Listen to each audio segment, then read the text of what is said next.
I thought uncovering the truth would bring peace, but all it brought was chaos.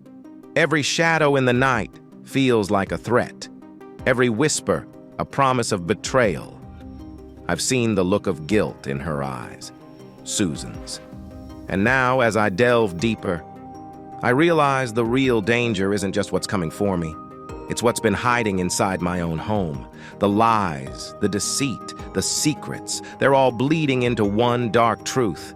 And now, there's no turning back. Not for me, not for any of us. The house on Congress Street was located just across from a small park. It was a calm street in a good part of Brooklyn, nestled between Carroll Gardens and Brooklyn Heights. Jimmy O'Reilly couldn't find any hills in the Cobble Hill area.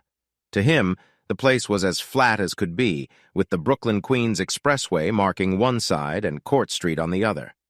In the heart of Cobble Hill, there was a small park where young parents took their little ones to play. The mcmanis home stood proudly as part of a row of sturdy houses facing the park. Each house was a bit more than 20 feet wide and had steps out front called a stoop. Below each house, there was an English-style basement, and there were 3 floors above. While most of these houses were turned into small, expensive apartments, the mcmanis home still welcomed the whole family. There was an apartment in the basement, but the upper part was a single home where Father Thomas McManus lived with his family. Jim O'Reilly came on a sunny afternoon in late October. He had called ahead to meet with Mary Ann McManus. When he arrived, he was welcomed by a graceful woman who seemed to be around 50 years old.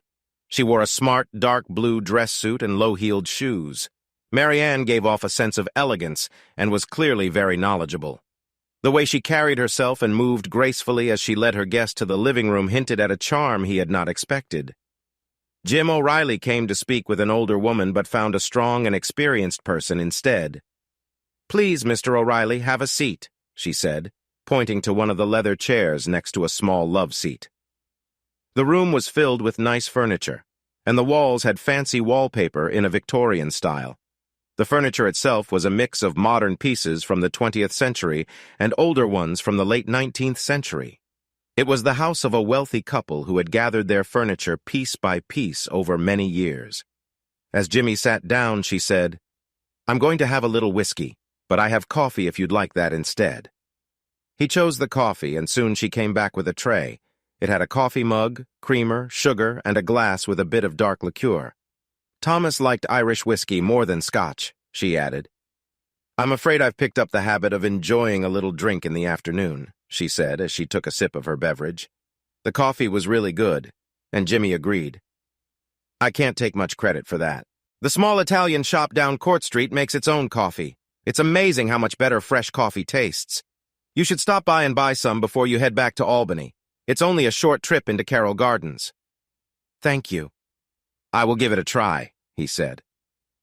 "Now let's talk about why you are here, Attorney O'Reilly," she replied. "I've been chosen as a special prosecutor, and I need some documents," he said. "Can you tell me why you think I have these documents?" she asked. "That doesn't really matter for whether you have the missing documents," he answered. "But how can I know about these documents if you don't tell me?" she responded.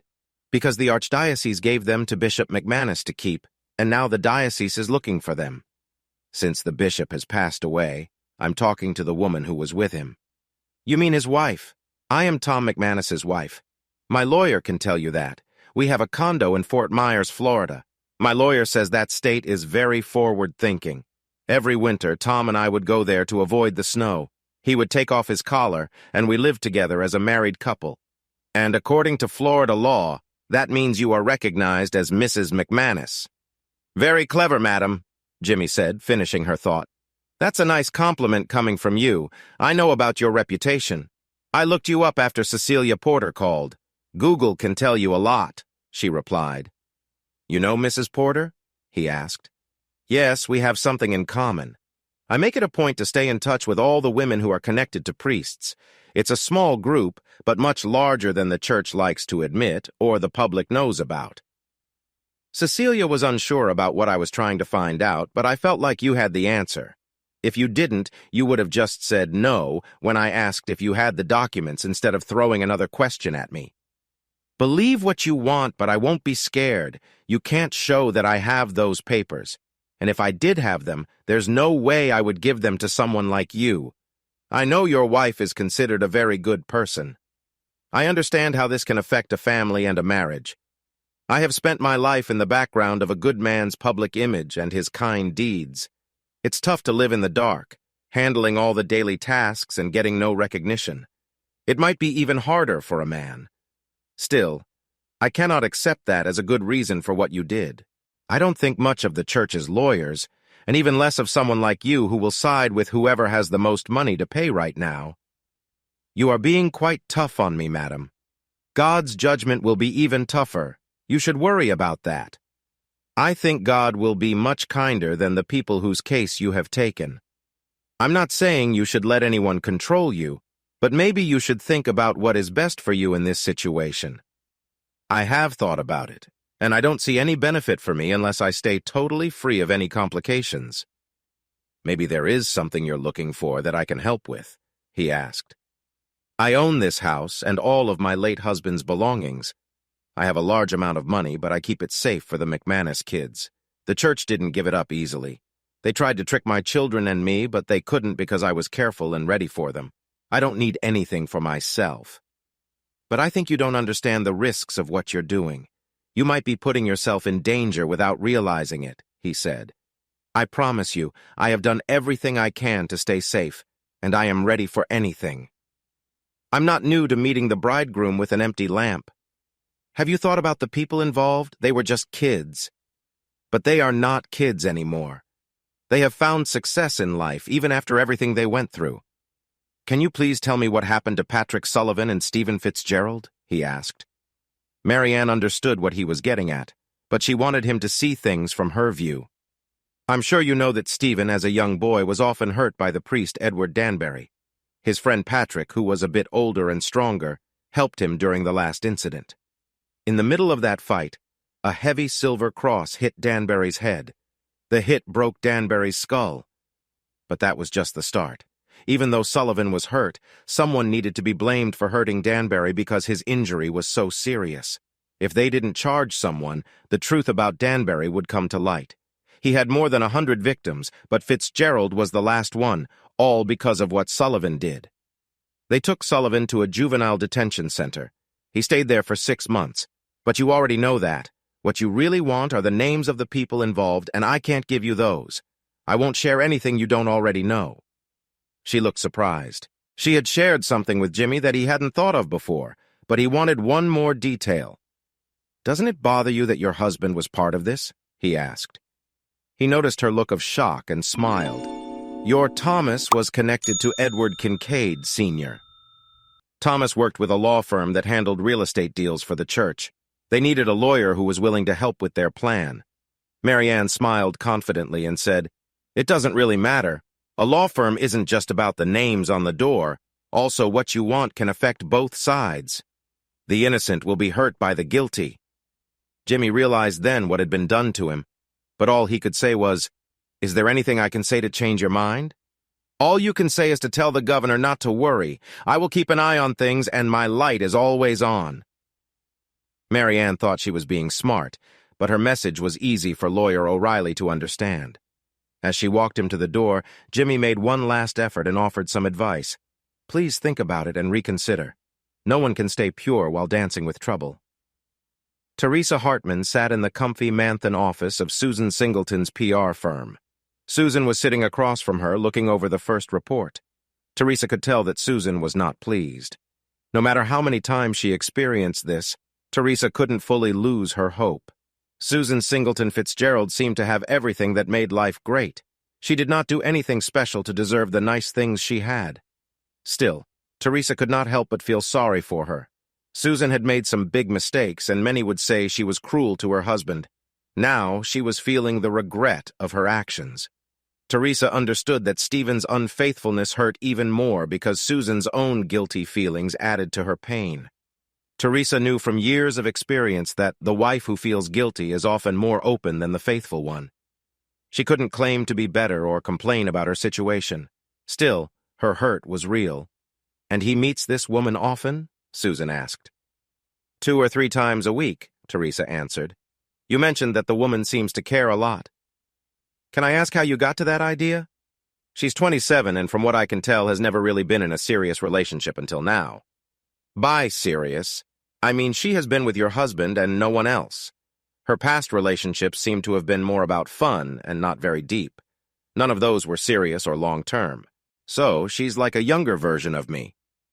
In looks, she's quite different, but you're right in other ways.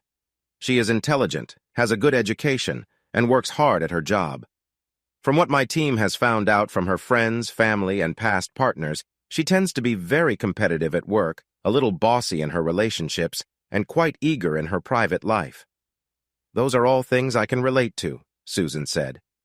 I've noticed that men usually stick to the same kind of woman, Teresa replied. Susan let out a small cry and tears started to run down her face. What am I going to do? Susan asked, but it wasn't a real question. She was just expressing her frustration and guilt. Teresa handed her a tissue from a small pack she pulled out of her bag. The detective tried to look like a sweet aunt, wearing a dull green dress and carrying a big striped bag. The bag was very useful for holding her work tools, including a lady's version of a .38 Smith & Wesson gun. Mrs. Fitzgerald, I have a more urgent problem, Teresa said. Susan quickly sat up and looked at Teresa closely. What is it? Your husband is being watched. It's not just my team or one group. There are several groups keeping an eye on him. They look like professionals, and it might even be a government agency. I'm worried he could be in danger. Susan just stared at her investigator across the table. She was having trouble understanding what she was hearing. I didn't put the information in my report because I thought we should discuss this privately. I wanted to know what you want me to do about it. Susan finally found her voice and asked, What are you talking about? Your husband is being watched closely by several groups. Some seem to be connected to the government, but others could be more dangerous. He could be in real danger. Why? What you're saying sounds unbelievable. I think this might connect to the terrible event from your husband's past. What do you mean? It's about the bad experience he had with Ed Danbury, a priest. Danbury's case is well known for being serious. His wrongdoings were uncovered many years later, and your husband was one of his victims. In fact, he was the last one. This detail has not been widely known. Now, there is new interest in this issue, and your husband is deeply involved in trying to reopen the Danbury cases. I didn't know anything about this. He never mentioned an attack, Susan said, her surprise evident. Steven had kept this from her. He hadn't told her. In a way, he had lied to her. Why had he done that? Had she really been a worse wife than she thought? Why would this put him in danger now? She asked Teresa Hartman. I don't know. I only have bits and pieces of the story. There seems to be a belief that other people might have gotten involved later. It has something to do with the case against Patrick Sullivan. Pat? What does he have to do with this? He helped your husband. He stopped the attack and almost hurt Danbury badly in the process. Suddenly, a lot of things clicked for Susan. Things that had been kept quiet for a long time, actions that she could never understand. Pat had saved Steven. It was a debt her husband could never overlook. What happened to Patrick? Was he hurt badly? Susan asked. He was in the hospital for a short time, but he was also taken to court and put in a youth detention center. This surprised Susan, but it helped her understand a lot more. Why does it matter now? From what I know, many of the people who were hurt want to bring this up again to make the church pay them back. In a way, they think your husband and Sullivan's situation will help them. And Steven is involved in this? Susan asked. Yes, and I have a feeling he might be putting himself at risk by getting involved, Teresa replied. Then I have to do all I can to support him. I want you to do whatever you think will help him, Susan said. Teresa smiled. Susan was, after all, a woman deserving of the blessings that a kind God had given her. Linda Siegel was struggling with her new job. The office was full of graduates from top universities who didn't value her law degree from Cardoso. No one seemed to recognize her skills in the courtroom. Most of her co-workers thought that all they had to do to win was just be there. Sadly, when it came to general criminal cases, this belief was often right. Most of the people accused did not have the money to stand up for themselves. Whether they were guilty or not, they had to agree to a lesser charge. When facing big money companies, The federal prosecutors found it hard to win against the powerful Wall Street firms. It felt like justice cost too much. No one wanted to take on a true battle. She started to question why she got the job. The reasons given didn't seem to fit what was really happening. On top of that, she sensed that her co-workers and bosses didn't like her. It looked like she might lose her job, which would ruin her career. She really couldn't let that happen. She had student loans to pay off. If she didn't have a paycheck, she would fall behind on over $100,000 in debt and face an extra 25% charge right away. She felt anxious to find a way to keep this government job and somehow get ahead in a workplace filled with people who had an easier path due to their fancy degrees. Then she was asked to join a meeting with Nancy Ross Jordan, the United States Attorney for the Southern District. This was very unusual. The top official rarely talked to lower-level staff. Plus, she was invited for a private meeting late in the day. "Please come in and take a seat, Ms." "Siegel," said the U.S. Attorney from behind a big desk. The desk had nothing on it except a family picture, a small American flag, and a clean desk blotter. Linda sat down in one of two hard leather chairs facing the desk. "I want to share the real reason I hired you before you get too comfortable or decide to leave. I want to tell you this in person." "I want this to remain just between us," she said as she looked firmly into Linda's eyes. When Linda sat down, she felt a tight knot in her throat, and all she could do was nod. "Good. I've heard you have a strong talent in the courtroom, but you don't really belong here in the Southern District. You're a smart woman, and I'm sure you've started to see that you don't quite fit in." "Yes, I have," Linda replied, finding her voice again as a wave of anger started to rise within her. If she was going to be let go so soon, she did not see why she should walk away feeling ashamed. "Great. I knew you were a clever young woman, but let's get to the point. You are here because you took legal action against Steven Fitzgerald, and I wanted someone who knows this man well. I've been watching him for a few years now, but he is still a mystery to me.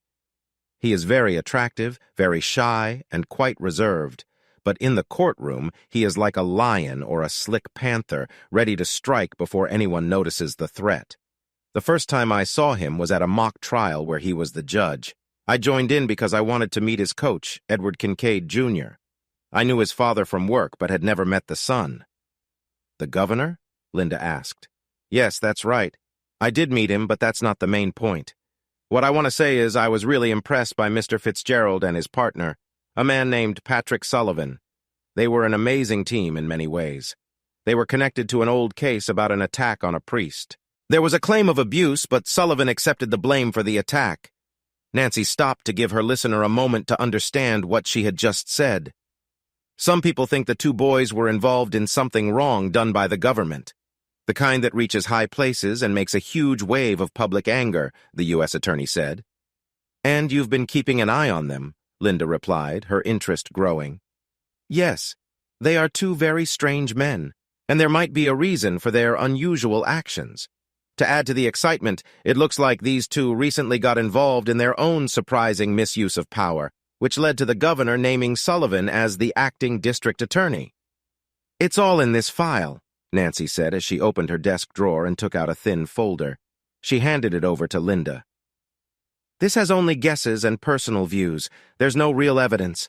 I hired you because you knew Mr. Fitzgerald from the Wheatmore case, but I'm happy to see that you know him much better than I thought." "Are you?" Linda glanced up from the file she was reading and met the examining gaze of the U.S. Attorney. "If you think I'm embarrassed about my relationship with Steven, you're mistaken. If you see it as a problem and want to let me go, I understand that. What? Do you think I want you to go after him in court? Come on, be realistic. He beat you in there last time. Then what do you want from me? I need you to keep an eye on him. The FBI has rules and they are being tough. I need you to stay near him. I think things are about to get intense, and I want someone there who can see what's happening." "Why would I do that?" Linda asked, clearly shocked and angry. "Because if people think you were close to him before the end of the Wheatmore trial, you both could be in serious trouble. I'm willing to protect him and help you succeed in your career here. You're going to take action because you are a prosecutor. This case could be the one that reveals the truth about political corruption in New York. But in the end, I think you will help him because you care about him and he needs your help." Do I have time to think this over? Take as long as you need, but let me know your choice by tomorrow. Can I take this file with me? Linda asked, showing the document she was holding. Yes, but keep it in the office. Make sure it's locked up and don't talk about it with anyone. Okay. Talk to me first thing in the morning, Nancy Ross Jordan said before sending her on her way. Dinner was just for the four of them at the pool restaurant. Majority Leader Jose Martin Prez, his wife Ima, counsel to the Majority Ray Emerson, and his fiancée Carrie Wilson, who worked as the governor's assistant. The restaurant they picked was small and very pricey, featuring bright white tablecloths, modern art on the walls, and a fancy seafood menu. Many of the people eating there were famous. It was the kind of place where photographers hoped to catch a good photo of someone well-known. The Martin Prez group became the focus for the photographers since there were no bigger stars around. Ima stood out as a lovely woman and a successful model. At 32, she felt like she was getting a little too old for her job. But John, who she also called Jose, was her backup. She paid close attention to her husband, so no one guessed that she didn't share his bed. They had agreed to sleep separately, and she only spent the night with someone else when she was far enough away from home to keep away from reporters. Carrie was in a similar situation as Ima. She was pretending to be close with her fiancé, but it was a lie. In truth, keeping up this act was becoming difficult. Carrie understood that things had to change, but she decided to hold on a little longer. She wanted to help Jimmy O'Reilly see that he should let go of his unfaithful wife and be with the woman who truly loved him. "Hey, Carrie, is your boss's re-election campaign going well?" Jose asked. It was the night before the local elections. The governor had to run for re-election next November, but right now, it was all about the local races happening this year. The mayors, city councils, and district attorneys were all present. The governor was about to say he would run for re-election, but everyone close to him, and many others, knew he was really getting ready to run for president. Carrie and Ima were at the dinner table just as a cover. This way, Ray and Jose could enjoy their meal together without attracting any attention. Carrie always stayed clear of discussing her boss's work, and most of the time, Jose and John honored that. She wouldn't say a word about Governor Kincaid, even if someone tried to push her. But tonight, she had a secret role. She was working for Kincaid while also pretending to be close to Ray. "Everything is going great. We just hope these false rumors about a presidential run will end soon," she said loudly enough for others to hear. Jose let out a light laugh.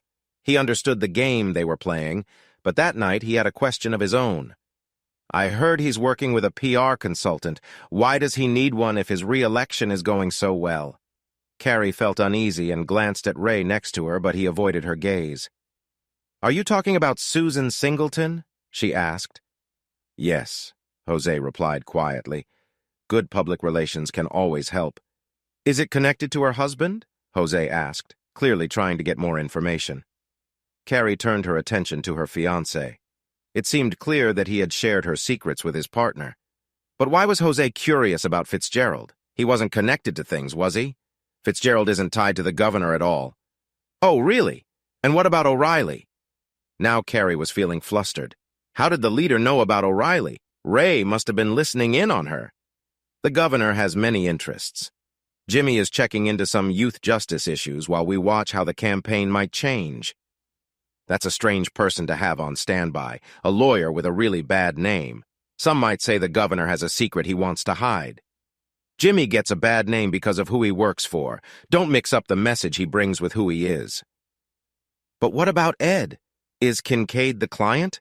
Jose asked. "Sorry, but I think we should settle the bill and end the night," Carrie replied. Earlier, the plan was for the couples to leave together, but Ima and Carrie would head to Raymond's apartment while Ray would go home with Jose. This was a routine they had done before. Tonight, Carrie felt nervous to ask why Jose was curious about O'Reilly. Ima didn't feel comfortable talking to Jose, but she might have some information. "Ima, what were your questions about O'Reilly and Fitzgerald?" Carrie asked. Ima was sitting on Raymond Emerson's couch, enjoying some rum raisin ice cream straight from the container. Both women were wearing fancy pajamas. The fashion model, who hadn't eaten or drunk anything during dinner, was treating herself to dessert. Carrie thought again about how some people could live that way. "You want to make love?" Ima asked as she set down the ice cream. "Not tonight. I'd rather know what you talked about at dinner. How would I know? You should ask Ray.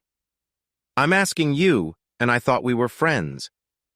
Emma frowned and paused for a moment. I only know that Fitzgerald did something that upset John, she said, then went back to her ice cream. And O'Reilly?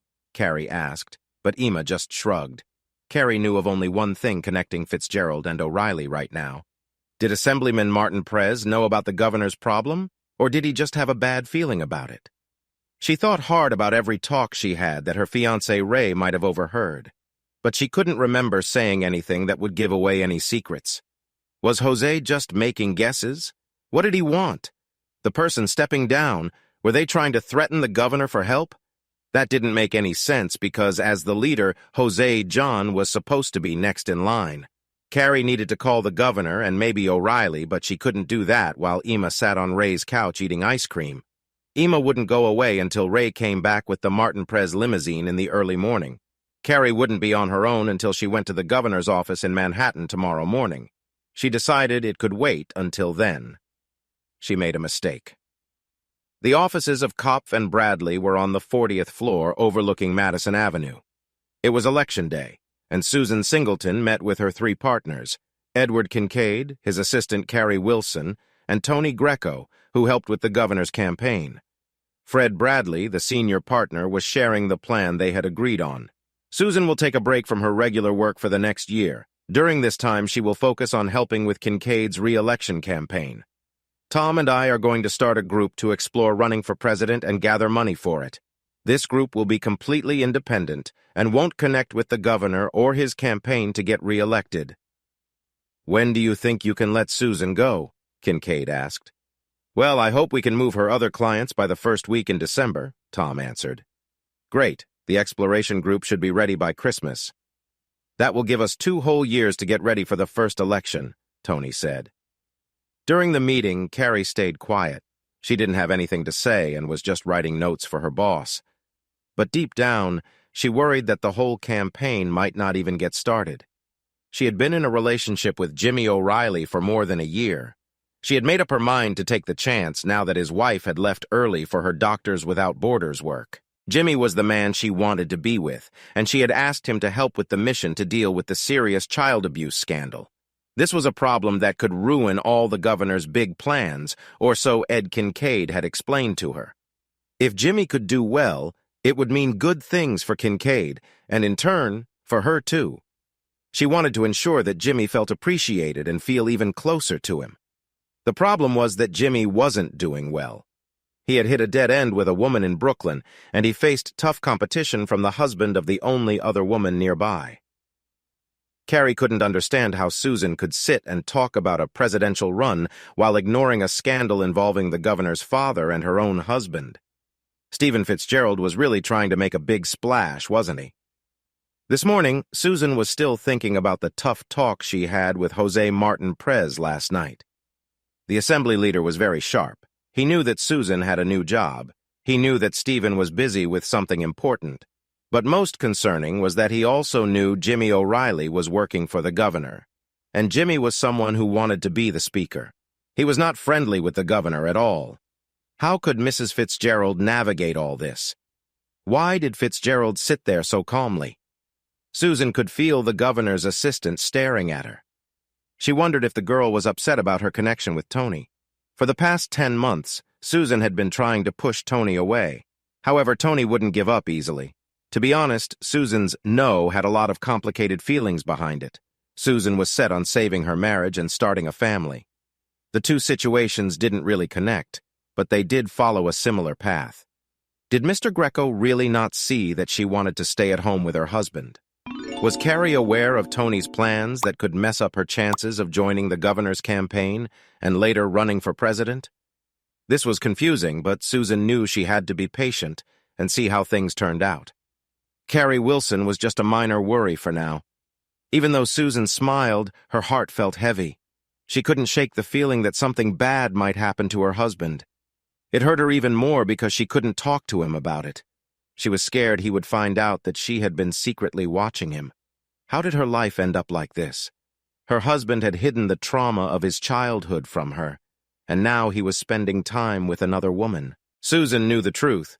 This woman named Linda wanted to take her husband away, but all her worries were nothing compared to the fear that something could happen to Steven. Some might have blamed Steven for putting himself in risky situations, but not Susan Singleton. She had her flaws, but she was never afraid. If Steven was going to take a chance, it had to be for a good reason, and it was Susan's job to help and keep him safe. "Susan, are you okay with that?" Susan noticed the governor was talking to her. "Can you move to my team by the end of the year?" the governor asked again. "Yes, that should be easy to do." The meeting ended, and Susan's co-workers were happy, but Carrie and Tony did not look pleased. As Carrie walked out with the governor, Tony stayed behind. He walked behind Susan to her office. As soon as she closed the door, he took her hand and leaned in to kiss her. "Please, we could get caught." "My secretary sometimes walks in without knocking," Susan said. "That's just a reason you're using. When will you accept what we feel for each other?" he replied. "When you realize that I am married," Susan said firmly. Tony felt upset. She wouldn't leave her husband. Tony's dislike for Steven Fitzgerald grew stronger every day. "So you're saying you won't marry me?" he asked harshly. "I can't do that. I promised to stay with him until the end of our lives. Steven hasn't done anything wrong, and that won't change my promise," she replied firmly. "Okay, if that's how you feel," he said, frustration clear in his voice. "Till death do you part," Tony said angrily as he left her office. Carrie saw this as a chance to talk to the governor. "I want to ask about the issue that you have Jimmy looking into," she said, as they got into the elevator together. "Are you worried?" the governor asked. "Yes, the majority leader knows that Jimmy is helping you. I'm afraid I might have mentioned something in front of Ray," she admitted. "Carrie, don't worry. Trust in our work.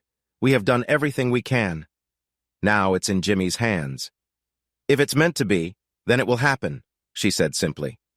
That, in the governor's mind, was the end of the discussion. Once she finished her meeting with Mr. Greco, Susan picked up the phone to arrange a lunch with her sister. Mary Singleton didn't often have lunch with her younger sister. They had never been very close. There was almost a 14-year gap between them.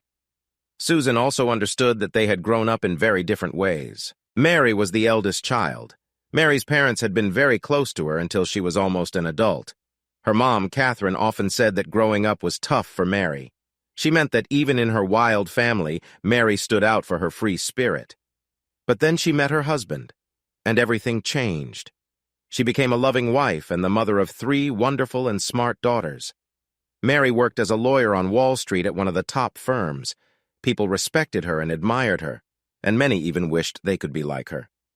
Mary was seen as a loyal wife, but that wasn't the whole truth. As an adult, she used her beauty to help her succeed in life and later to keep things interesting when success felt dull. She seemed to have the perfect life, but that changed. Like her sister, her life had one small problem. She was married to a good man whom she loved very much. The sisters met for lunch at a cozy Greek restaurant close to Chambers Street. As Susan entered the restaurant, she saw her sister already there, waiting for her. "You look like how I feel," Susan said, noticing her sister's tired and sad face. "Well, I have a reason for it." "What about you?" Mary replied. "Is everything still not okay with Jason?" Susan asked. "Not from his side," Mary said. "He has left me and doesn't plan to come back. After 20 years and 3 children, after 16 years of cheating and finding out his youngest daughter is actually the child of someone else. That's just silly. Tara was his favorite, and she loves him. It doesn't matter how she was born. Jason was a laid-back guy, but I must have gone too far. That last mistake I made with Frank Patterson was wrong on so many levels. I was scared Jason would hurt him when he saw us together," Mary said. "Are you talking about Frank Patterson, the lawyer in Albany?" "Yes. After Jason found him with me, Jack Cardigan made him leave the firm. You know Jack. What you do in your private life is nobody's concern unless you make a big deal about it. I suppose you were fortunate." "Not really. I lost my husband. But if you mean my job at the company, to be honest, they never let go of a senior partner for anything less than a serious crime. Jack is a bit old-fashioned. It's never the woman's fault. The man is the one who attracts attention, not the other way around. Frank has had some issues with women, or more like their husbands." "What does that mean?" He got involved with my friend Laura Sullivan by saying he could help her get a better job. When her husband Patrick found out, he really went after Frank. I think my Steven helped with that. Poor Frank. He can be quite pleasant to be with, but he's really had bad luck with husbands. Jack made sure to find a good new job for himself and received a nice goodbye package. He had been a mentor to Mary before all this happened. They still remained close, even after everything. "How is Jack handling your current issues?" Susan asked. Susan was aware that Jack was Tara's biological father. Tara was Mary's youngest daughter. It was an old situation that might have been a simple office romance between a senior lawyer and a hard-working junior, but now it felt different because of the ongoing divorce. He's trying to make the most of it. Hopefully, he can spend more time with Tara now that the truth is out. Also, he is sending some help to the governor. Jack used to work for the older Kincaid. They might have been friends, but Jack never talks about it. "I'll let the governor know, but what will you say to Tara? I mean, how do you explain it?" Mary used a handkerchief to dry her eyes. "I didn't need to explain. She already knew. It seems my husband was the only one who didn't." Susan leaned over the table and held her sister's hand. Just then, a slow waiter came to take their order. The waiter's arrival was a nice change because Susan noticed her sister looking sad again. What a mess, Susan thought. A long marriage broken because of an old mistake with birth control and a misunderstanding. Jason was a good man. He would never harm his family or the daughter he loved so much because of old mistakes that neither of them had done. Susan knew that Mary's husband cared for her more than anything else, even more than himself. He loved his children more than he loved his wife. Could he really risk losing everything he cherished because of his pride? This thought worried Susan even more. Would her Steven act the same way? Was he already doing it? Had she pushed him towards another woman without realizing it? Did he inspire him to take such a big risk with his life? The waiter came to take their order. Mary interrupted her sister's thoughts, saying, "How is your search for a baby going?" "No luck so far, but my husband has been away quite a bit." "Do you think he's seeing someone else?" Mary had encouraged Susan to hire a private investigator because she was worried about another woman possibly being a risk to Susan's marriage. Yes, it seems he is seeing a short lawyer. What he sees in her is known only to him and God. Short? The woman is 4 feet 7 inches tall. Maybe that height works better for Steven. My height has never been an issue. Steven has a strong personality that makes up for it. No, it's something else. This is clearly a reaction to my past mistakes. Don't you mean mistakes, as in how many? Don't go there, sis. That's all behind me now. I think I finally ended things with the last guy just before I called you for lunch. I think he finally understands that I'm married and want to stay that way. Do you really believe you can stop this just like that? I'm not sure, but I do know that Steven is everything to me, and I want to start a family with him. So I have to try being faithful. I just wish I was expecting already. Mary opened her purse and took out a card. She pushed it across the table to her sister. "What's this?" Susan asked, looking at the name Evelyn Price Bennett, Maryland. On the card, in clear black letters on the card, she is a wonderful doctor who specializes in women's health. When you didn't call with good news after 6 months of trying for a baby, I looked around and found someone known for helping people in your situation. Do you think I should see her? Why not? It can't hurt to try. Susan took the card. With Tony now in her past, she felt it was time to move forward with her life. If she was able to get pregnant quickly, maybe she could convince her husband to go back to the wife who cared for him. It was a bright and sunny day. D.A. Patrick Sullivan was doing better than anyone thought he would for a Democrat in a county where Republicans were twice as many. He wasn't a terrible politician, but he was still likely to lose. He walked all day from one polling place to another. He had a small group with him, including Sheriff Deputy John Brandt. They began in the rural area and made their way toward the city. Just after 5, they arrived at the Polish Community Center. Everyone felt tired and looked forward to dinner after this last visit. While Sullivan greeted the poll workers and chatted outside with the local Democratic leader and his team, Brandt took a moment to say hello to the wives of police officers who were selling baked goods to help the food bank. It was a short break, but it was just what he needed. Thank goodness for the strong walls that made the sound of the motorcycle even louder. Brandt dashed out of the building just in time to take a shot. It was unlike any shot he had made at the practice range. It was a very hard shot to hit with a pistol from up high at a fast-moving bike. He was kneeling on the steps when he fired, and he managed to hit his target. The motorcycle swerved hard, hitting Sullivan and sending him crashing into a parked car. Brandt ran towards Sullivan, who lay still on the ground. Around them, 6 phones were dialing 911. The news reports started at 10 o'clock and 11 o'clock, right after the election updates. Sullivan had lost the election, but by the time the morning papers arrived, he was seen as the hero. D.A. Brandt had followed the ambulance to the hospital, upset with himself for being so careless. When he got to the hospital, there was not much news to share. The suspect was found dead at the scene, and people began to whisper that it was a revenge act by a biker gang targeting the determined district attorney. But Brandt didn't believe that story. The person responsible knew exactly where to be and when to strike.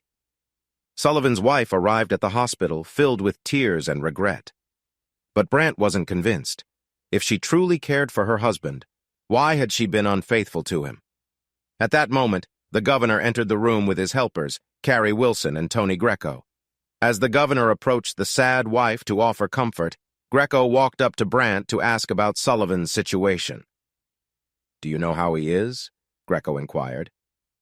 "He's in critical shape, but the doctors believe he will pull through," Brandt answered. Greco felt heavy-hearted after hearing this, but when the governor spoke up with hope, saying, "We should be thankful that Pat has made it," he gently squeezed Laura's hand. On Election Day, a hearing regarding a usual foreclosure took place in Syracuse. The federal courts were open, but not very crowded because of the upcoming election. Jimmy O'Reilly was there for the homeowners, while a young man working for a firm from Long Island represented the other side. This young man worked from his car and only got paid when he showed up in court, $75 each time and $200 for 2. All he did was take notes while the chief judge asked Jimmy tough questions about his case. "You say the bankruptcy judge made a mistake, Mr. O'Reilly?" O'Reilly: "Yes, Judge. I have news from the bank's representative in another case. They made some fake ownership papers," Jimmy said.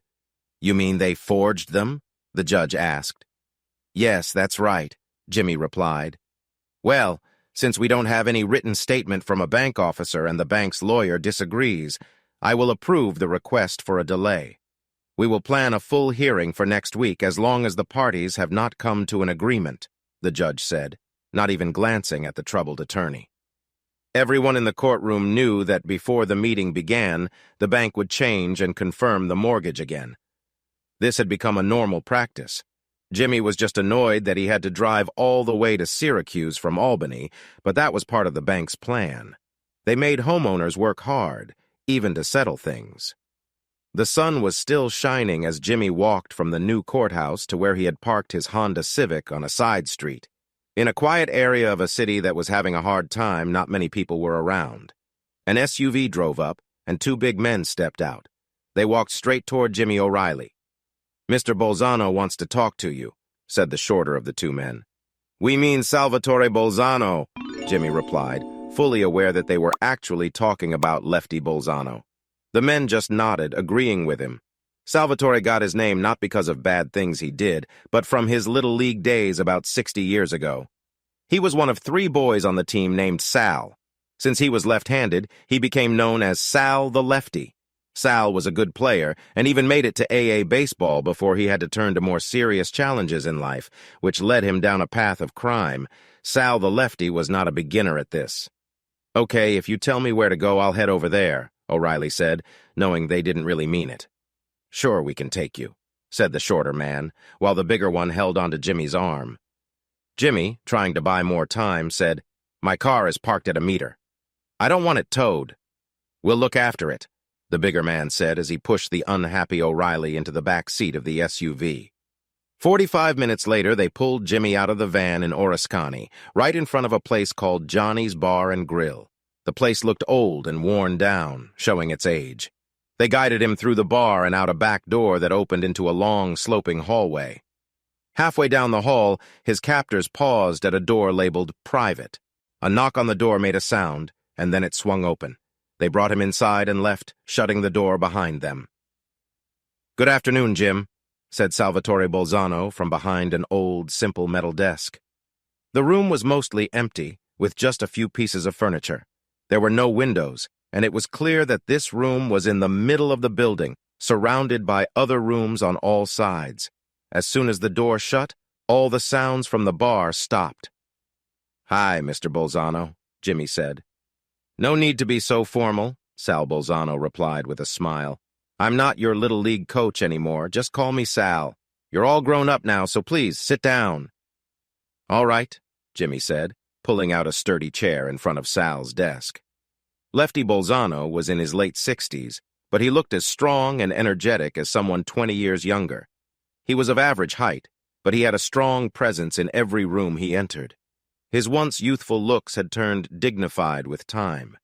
He was quite an impressive man. Sal started by asking about Jimmy's family and gave him praise for his wife and lovely daughters. His tone showed that he was aware of the tough situation O'Reilly had with his wife and what had caused it, but he was too polite to bring up these uncomfortable matters. He then began to talk about his family and how his grandson Sal was doing at West Point. "You should see him in his uniform, Jimmy. He looks so much like his father." Sal stopped, feeling a rush of emotion from the biggest tragedy of his life. Sal Jr. had lost his life in Iraq during the first Gulf War. "I'm sure he does, and Sally would be proud," Jimmy said.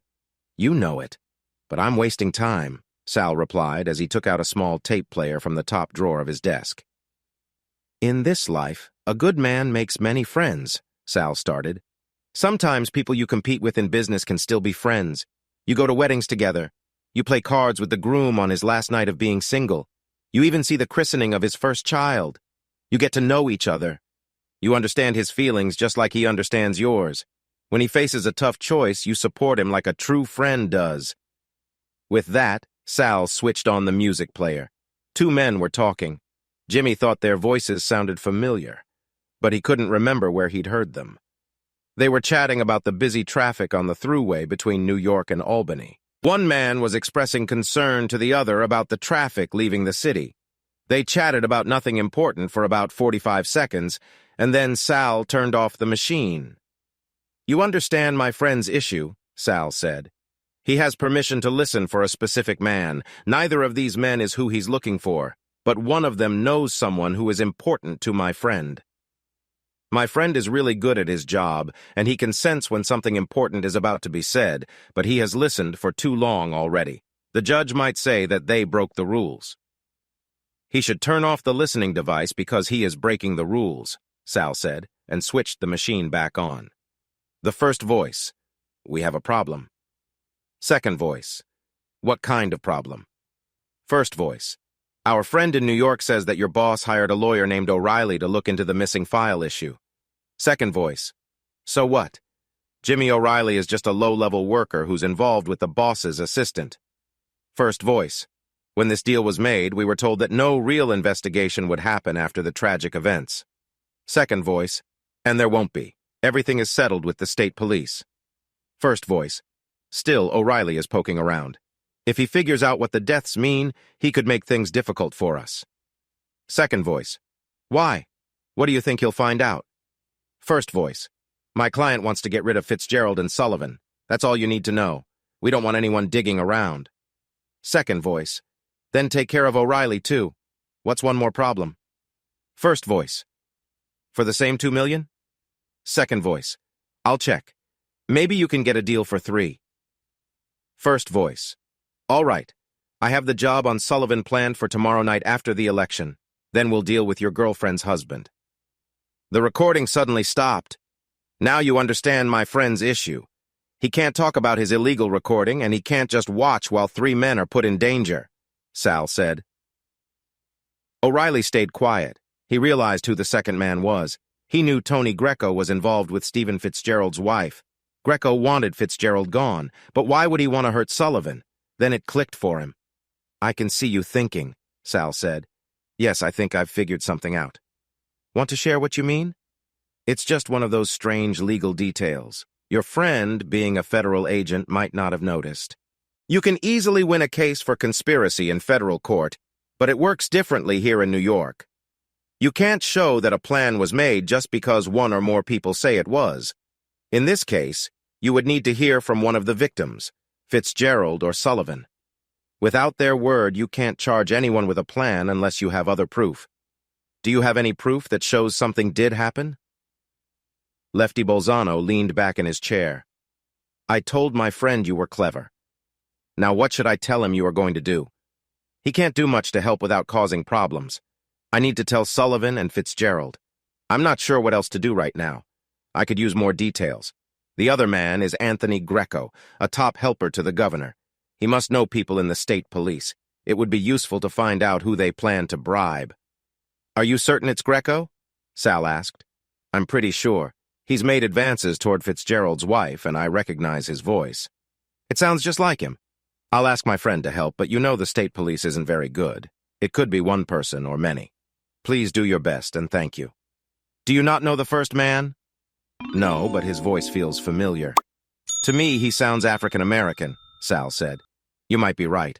I can almost remember where I heard him, but not completely. Jimmy, be careful. These guys look serious. Sal, I'm a lawyer who defends people accused of crimes. I was involved with a dangerous person. This game can be risky, I said. Sal just shook his head. He thought young men often rushed into trouble. Then Sal gave Jimmy a small tape player with a dark recording inside. The two men shook hands to say goodbye. Jimmy's car was outside Johnny's bar. Sal's team had taken it without the keys, making his car alarm useless. He tried to stay strong for his old coach, but inside he felt scared. Greco wasn't sure what Jimmy was up to, but someone else knew. Only two other people were aware of what he was doing for the governor. One of them had mentioned it by mistake, or maybe on purpose. Once he got into his car, he took out his phone and made the call. Carrie picked up the phone on the second ring. Jimmy, I've been trying to reach you all day, she said. Do you have something to tell me? He replied. Yes, she paused, feeling his tone was sharp. Assemblyman Martin Prez seems to know what you're doing for the governor, she said quickly. A cold shiver ran down James O'Reilly's back. Martin Prez was the majority leader and head of the Black and Hispanic caucus. Now he remembered the first voice he heard on the recording. Frank Patterson was the lawyer for the group, and some said he had a reason to be angry at Sullivan and Fitzgerald. How did he find out? Jimmy asked. I might have said too much in front of Ray, or maybe he was listening on purpose. I can't recall either way. But oh, Jimmy, I'm really sorry. O'Reilly was thinking fast. Who would want to kill? It had to be someone who had more at stake than the church. A man in a powerful position.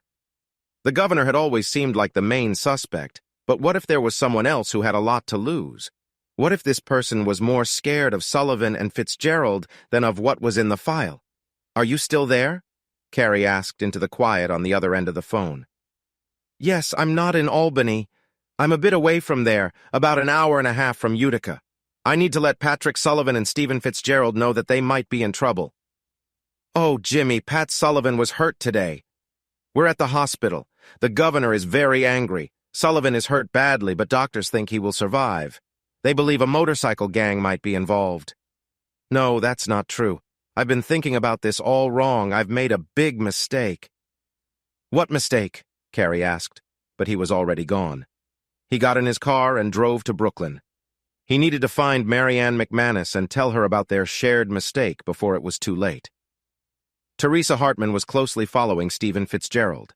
At first, he looked like the easiest person to follow, but that was a trick. He could change direction quickly and surprise everyone. Tonight, after getting rid of most of the team around him, he took the IRT train downtown and got off at Clark Street, the first stop in Brooklyn. By that time, only Teresa and her right-hand man, Jake, were still behind him.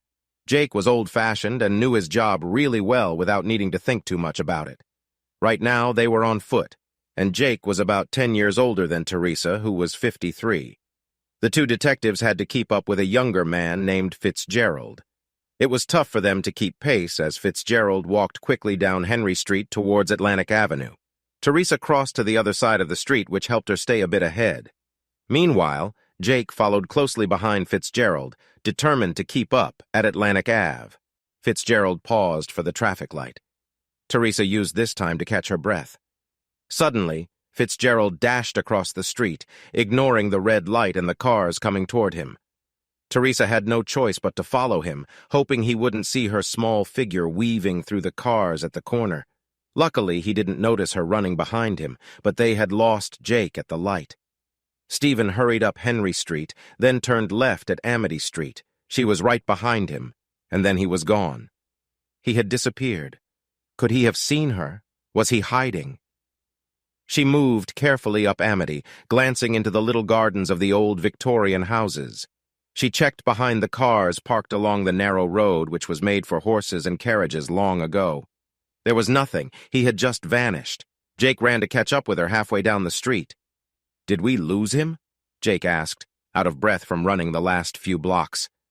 "Yes, but I have no idea how," Teresa answered. They turned around and walked back, trying to figure out where Steven Fitzgerald could have gone.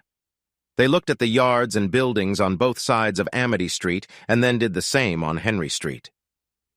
Teresa felt a little better knowing that no one was following Steven, no matter where he went. O'Reilly parked his old Honda Civic in a spot where he shouldn't have on Congress Street. Nothing open was legal, and he hoped the city wouldn't start towing cars in this area at night. His car was getting a bit too hot after driving for so long today. Albany to Syracuse, then to Oriskany, and finally to Brooklyn. It was late, well past 11 p.m. He hurried to the front of the mcmanis house. He stopped for a moment at the small garden gate. The lights in the front room where he had met Marianne McManus were on, but he didn't see anyone inside. He hurried to the front door and pressed the doorbell. He heard the chimes ring inside, but nobody came to open the door. He waited and then rang again. When there was still no answer, he started knocking on the door hard. The door swung open and Steven Fitzgerald grabbed Jimmy's arm and pulled him inside. "Please be quiet," Steven said softly. "What are you doing here?" Jimmy whispered in reply. "Same as you, getting here too late." Steven guided him past the bright entrance of the living room and down the hallway of the townhouse to a poorly lit back room. It looked like a private office. A wall safe was open, and things were scattered around the room. On the floor was Marianne McManus, lying still. "She's gone," Steven said before Jimmy could ask anything. "Just don't touch anything." Jimmy saw that Steven was wearing dark clothes. "I guess you broke in and found her like this." "Yeah, I came in through the roof. These buildings are pretty safe, but the roof is always easy to get into. This is where I grew up. As kids, we found out how to sneak into backyards and climb onto roofs. I was supposed to meet her tonight, but I couldn't just go to her front door with everyone watching. She said to meet at the back garden door, but when I arrived, I sensed something was off. I got held up by what happened to Sullivan." Jimmy nodded and crouched down next to the body. "Sorry," he said. "I came to let you know as soon as I realized our error." "Error?" Steven asked. "It's a long story," Jimmy replied. "Well, maybe you can share it when we get out of here." "Not until we find the file." "I thought it was in the safe." "No, she wouldn't have left it there." "Then where is it?" Jimmy paused for a second. "She mentioned something about not wanting to meet someone important without a lamp." "Matthew 25, the story of the 10 virgins," Steven said. "Now follow me, but don't touch anything." Steven took them outside to a small but neat garden. In the middle of a quiet place, there was a small water fountain. It was surrounded by several statues, with the most noticeable one being the Virgin Mary. A small light shone in front of her. "Solar-powered," Steven said as he pointed to the light. "I noticed it when I came in." The two men began to look closely at the statue and the light. They forgot their promise not to touch anything. Together, they gently lifted the statue from its stand. It was lighter than they expected. Underneath it was a key. "Safety deposit box," Jimmy said. "Yes, but which bank and whose name is on it?" Steven asked, holding the key up to the light. An hour later, after carefully looking through the papers in the office where Marianne's body was, they decided the best guess was the Bank of Commerce on Court Street. It's nearby. She just opened a small checking account there. There's also a one-time bank fee for $237 from last month. "The cost might be for the yearly box rental," Steven said. "That's a good guess. But how do we get inside?" Jimmy asked.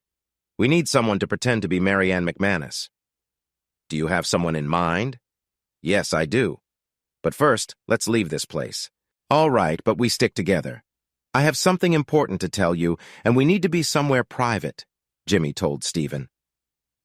They walked out through the back garden of the mcmanis house. He walked down a small path behind the buildings and found a narrow space to get back to Congress Street. It was hidden well between two buildings. Jimmy's car was just where he left it, and he felt relieved to see it didn't have a parking ticket. They drove around, turning left and right quickly until they felt safe and knew no one was following them. Then they parked in the first spot they found by the river. Jimmy played the tape that Lefty Bolzano had given him. I think those two men are Frank Patterson and Anthony Greco, Jimmy said when the tape ended. Yeah, it sounds like them, but who's behind them? Steven replied. Do you know Jose Martin Perez? Jimmy asked. Steven tensed but answered, Yes, he was my lawyer once, but he went by John Martin back then. Let me guess, he was one of the lawyers in the Edward Danbury case.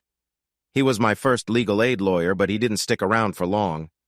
That probably means his name is in the important file and he likely knows what really happened, Jimmy said. Steven just nodded and stared out at the dark East River as it flowed toward New York Bay. They were quiet for a moment. Jimmy hesitated to ask, but he needed to understand. Are you going to tell me what really happened? Steven kept his eyes on the river, but slowly began to speak. This wasn't the first time. He had approached me after school and said he needed to meet me in the rectory. The building felt strange and quiet as he took me to an office. When he shut and locked the door, I didn't realize what he had in mind until it was too late. When it was finished, I told myself it would not happen again. But the next week, a neighbor asked me to take a cake to a bake sale at the parish hall. I thought it would be fine. There would be people there. On my way, I saw Pat. When I arrived at the church hall, I went in to drop off the cake. There was a long table full of baked treats, but no one was there. It felt like a trap when I placed the cake on the table. Suddenly, he grabbed my arm and pulled me into the backstage area behind the altar. Pat noticed me fighting back and saw it through the windows of the church. Just when he tried to pull me away, Pat jumped in from behind. It was a tough fight. Danbury wasn't huge, but he was much taller and heavier than Pat, who was only 11. In no time, he had Pat on the ground. I saw the shiny silver cross on its wooden stick. I took it and swung it hard at the back of the priest's head. Just before I hit him, a loud scream came from behind. One of the women from the Sacred Heart prayer group had come back early and heard the noise from the church hall. She only saw the priest getting hit. Her scream was so loud that it drew in others. When the police got there, it seemed they understood what had really happened. They separated us right away, and then started to move the crowd that had come together. Danbury went to the hospital in an ambulance, and we were taken away in different police cars. I didn't see Pat again for 7 months. They put us in different rooms at the police station. They didn't ask me any questions. They gave me a soda to drink. They wanted to know if I was okay and if I was hungry. When I tried to explain what happened, they told me to calm down and wait for my parents to get there. At one time, a persistent man with a pale face came in to talk to me. He was tall and seemed quite young. The officers did not want to let him in, but they said it was necessary. A woman police officer sat next to me at a small table, keeping her arm around me for comfort as he began to ask me questions. The man's name was John Martin, and he worked for a legal aid group. I met him 3 times over the following days.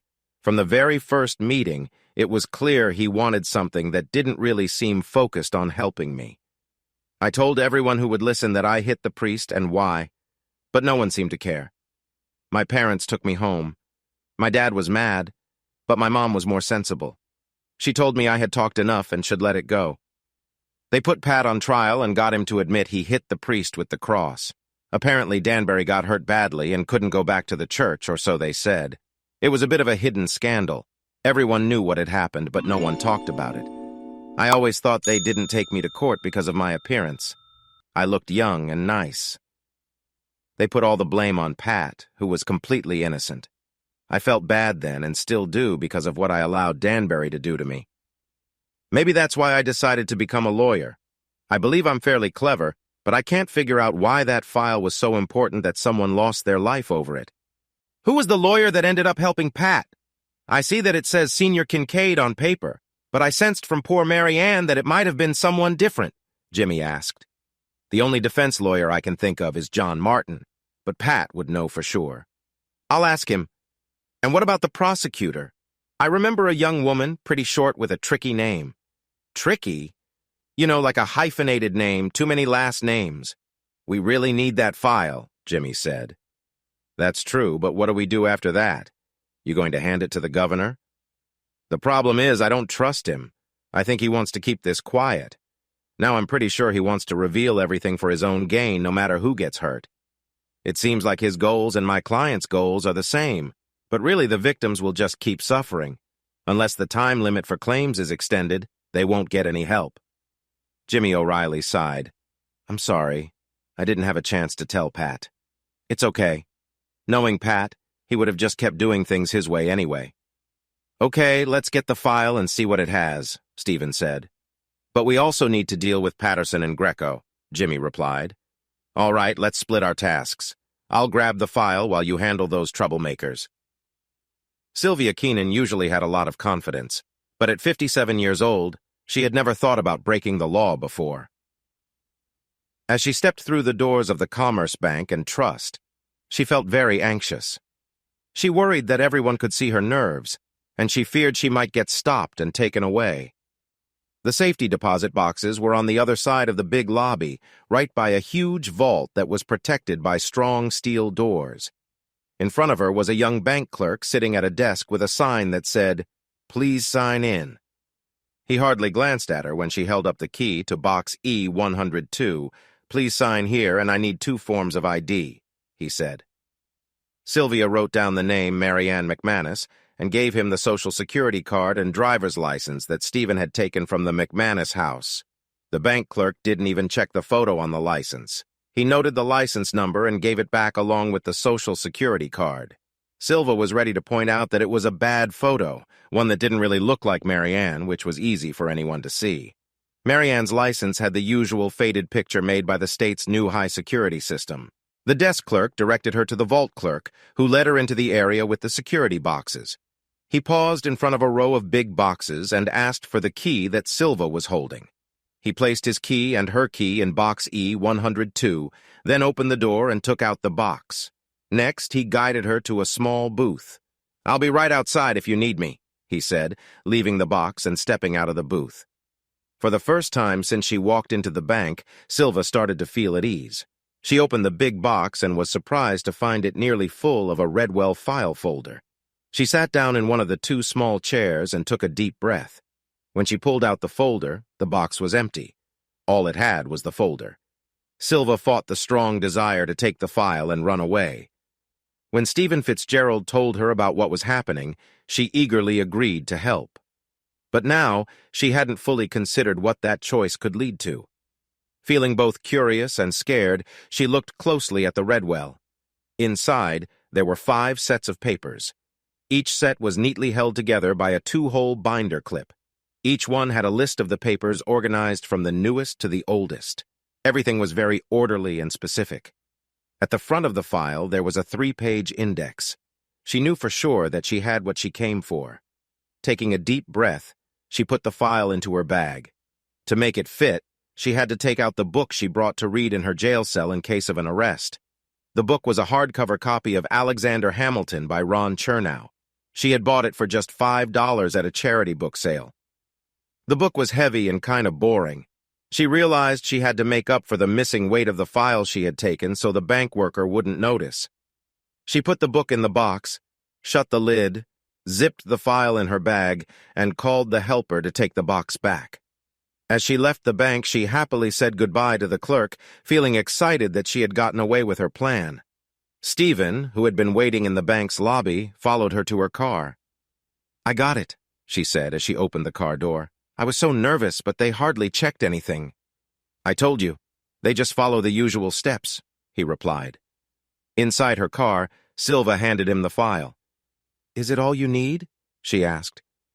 He looked over the list, and everything seemed to be there, but he couldn't be sure. It looked like the index had been updated not long ago, but it was hard to tell. This was a bit worrying, but he said, "It looks good. Thank you." "You've done something brave." And he squeezed her hand firmly. She leaned in and gave him a gentle kiss on the cheek. "Please make it matter," she said. Steven could see how important this was for her. She needed to feel included in this, to find some peace for what happened to her son. She wanted to let go of the guilt that followed her. She felt pushed to go into that bank, even though she was scared and knew it was not the right thing to do. He could only nod and say, "I'll make it worth it." He saw how empty his life had been until now. He understood how much a moment from his childhood had led him down a bad road. He had used his natural gift in the wrong way. He now had a chance to make things right, and he was determined not to let it slip away.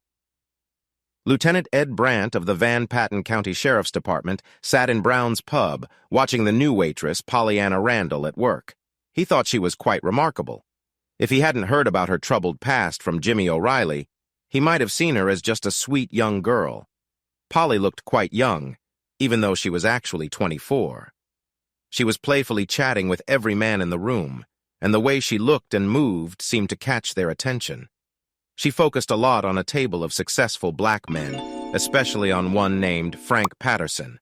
Ed was invited into this situation by Steven Fitzgerald to support Polly and keep an eye on her as she tried to charm Mr. Patterson. It was a risky job. Ed had taken Patterson into custody so Patterson should recognize him. But like many others, he didn't remember Brandt when he wasn't in uniform. Meanwhile, Frank couldn't help but notice how Polly moved and the way her blouse fitted her. Fitzgerald decided that keeping an eye on Patterson was important and thought the best way was to get him a new girlfriend. It was clear that Polly was attractive and that Frank was intrigued. Still, she was very good at playing her cards close to her chest. It took him all night and a few drinks after his friends left to get her phone number. Thanks to Steven, she had a temporary cell phone and a new apartment in Guilderland. This all matched her new name, Ann Smart. The plan was easy. Get Ann close to Patterson to see what he was up to. Ann was happy to stop working as a dancer and doing other jobs for money now that Fitzgerald was paying her. O'Reilly handled the talks for the deal. Jimmy seemed to have a bad past with this woman. It wasn't surprising because O'Reilly was known for trouble. Brandt only agreed to help because of the tape. They tricked him into it. He wanted to see Fitzgerald and O'Reilly face the consequences for what they did. But Sullivan was another story. Brandt thought Sullivan was a good man, but he was in the wrong job and with the wrong partner. He felt Sullivan was too good to reveal the unpleasant truth about her. A man who struggled with his honesty found himself in a hospital bed after a brutal attack on Election Day. Sullivan had just lost the race for district attorney to his rival, a foolish man who just happened to be in the winning party. Brandt was not shocked that someone wanted Sullivan gone, or that a lowlife like Frank Patterson was part of the scheme. Polly seemed to have caught Patterson's eye and had him completely misled. She looked at him with her big, sweet eyes and moved her body in a playful way that caught his attention. Patterson had her phone number and was about to leave. The big sheriff's deputy turned away as Patterson walked past him. When he looked back, Polly was right by his table. "Can I get you something? Another Diet Cola or maybe something different?" she asked as she leaned closer with a friendly smile. Brandt stood up from the table. "When he calls, tell me," he said. "Maybe he won't." "Yeah, that's not likely. Just call me as soon as you hear from him." "Okay, sir," she replied with a small salute and a laugh. She was quite charming, Brandt thought, and he knew he had to stay focused. Jimmy O'Reilly was busy with a divorce case. The wife was paying him for his help, but his mind kept wandering to the governor's affairs. As part of his agreement with Fitzgerald, he had to watch over Patterson and Greco. He assigned Brandt and Polly to keep an eye on Patterson. However, that meant he still needed to follow Greco. Tara O'Reilly and her team of private investigators were tracking Tony, but they weren't finding useful information.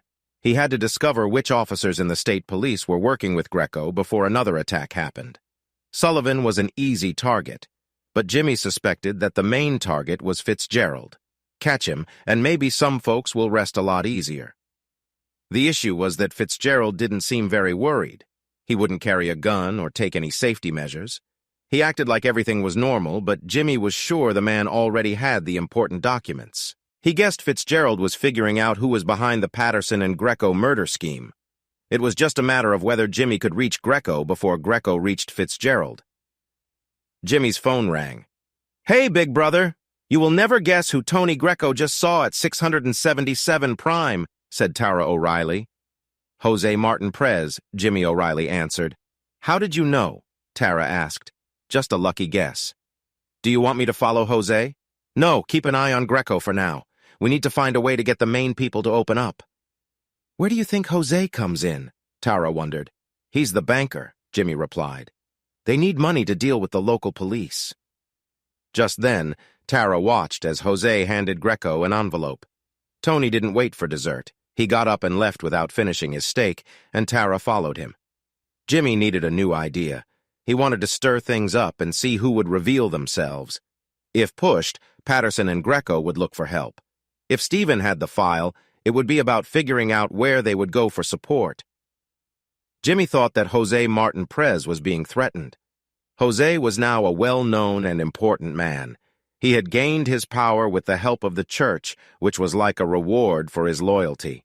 Jimmy suspected that now the tables had turned, and the people who once held power over John Martin were asking him for help. The church had looked after John Martin to make sure he stayed quiet about what he knew. They had given him legal support and helped him run for a spot in the legislature. He had changed his name and never talked about his difficult Hebrew faith. But now things had changed. If the church's records were made public, Jose's silence might seem like he agreed with what the church did. The leader of the assembly was in a tough spot and had a chance to find a way out. But who was really behind all this? Who was making the decisions? Jimmy's secretary, June, said that a Mr. Fitzgerald was on the phone. "Meet me on the second floor of the Albany Law School library by the bankruptcy books in 30 minutes, Steven said before hanging up. Since online research became popular, not many people used the library's main area. Most students preferred to sit in little cubicles with computers, or they gathered in larger rooms for study groups. Jimmy spotted Steven at the back corner, where a small sofa sat next to a big, comfy chair. Steven sat in the chair with a big bag at his feet. O'Reilly chose a seat on the sofa facing Fitzgerald. "What's in the bag?" Jimmy whispered. "A photocopy," Steven replied. "How can I be sure it's everything?" "You can't. You'll just have to trust me." "And what about the governor? Should he trust you too?" "I suppose he will have to." Jimmy opened the bag and peeked inside. A bunch of papers was stuffed in there. "I'm not really into research. What are the main points here?"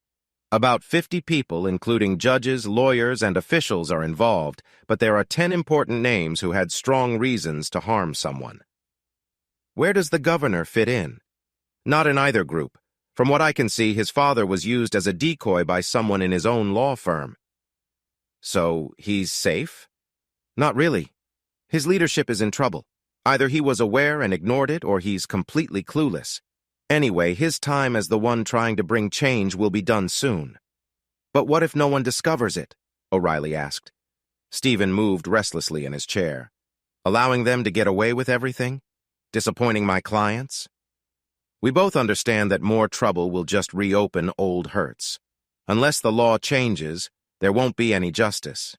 Getting back at them never helps anyone who has suffered, and I think you know that. Sometimes the fear of something being revealed can be more powerful than the truth itself. That's one way to look at it, but there are other points of view too. Right now, I'm ready to wait until we find out who wants to hurt us. We need to stop those people." Jimmy agreed and asked, "Do you have any ideas?" "If you look at the file, there are many people who could be involved, but something is troubling me." "What is it?" "Why would they want to hurt Mary Ann McManis if they wanted to keep the file a secret? It could have been an accident." "Did it seem like an accident to you?" "No, but—" "Exactly. You feel the same way that your client and I do. Someone wants the file revealed. We shouldn't focus on the names in the file. Instead, we should pay attention to the ones that aren't listed." "That would be everyone." "Not really. Only those who know about the file and how it got to McManis are important. These are the people involved in the plan. They believe they aren't included in the record." "Someone who seems safe. Someone scared of the witnesses enough to want them gone if the file gets out?" "Exactly, and we need to draw them out." "So, we need a plan," Jimmy said. "Yes, we have to put some pressure on Patterson and Greco and see how they react," Steven replied. How will we do that? We send each of them a copy of that tape you have. I think Patterson will crack first. He's the easier target. Greco thinks he is better than the rest of us. He won't ask for help until he feels we are almost there. Frank is different. He has a problem with drugs and feels like the world should give him what he wants. He will ask his supporters for help. All right, Patterson, but I think the governor can help us make Greco feel the heat. Here's the plan, Jimmy said. As Simone O'Reilly stepped out of the hospital, the warm sun was getting lower in the sky. After 14 long hours in surgery, she felt completely drained. Months of constant hard work in very bad conditions had made it hard for her to feel refreshed. Jimmy O'Reilly's wife was close to her breaking point. This last trip to the Congo had been the toughest, even though things were a bit safer this time. The recent Ebola outbreak had kept the rebels at bay, so they stayed far away from the hospital and the doctors who worked there. No surprise raids would happen while the sickness was still spreading. The surgery work was very demanding. They didn't have enough staff, and with a special unit for Ebola and a general medical clinic to run, there was too much to do. Simone was the only doctor who could do surgery on kids, and many of their patients were young. As the dark night came, she headed to the food tent to grab a quick meal before getting some well-deserved rest. In places close to the equator, days turn to night quickly. One moment it's bright, and the next it's dark. For Simone, these dark nights felt very lonely. She didn't have someone special to keep her company.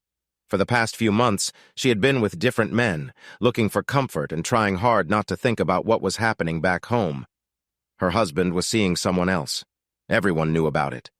She had heard from different people about what was happening at home. It troubled her and made her feel weak. She was losing her energy to get things done.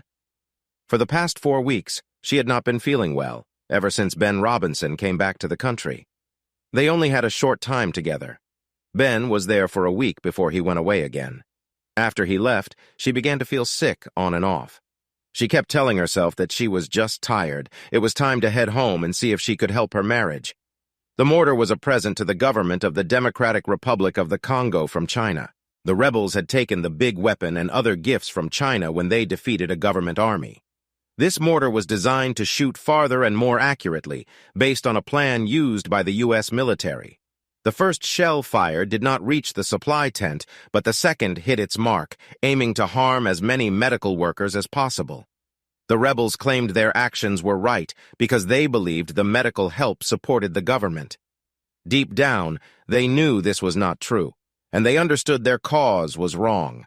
The doctors and nurses were only there to help sick people trapped in the conflict.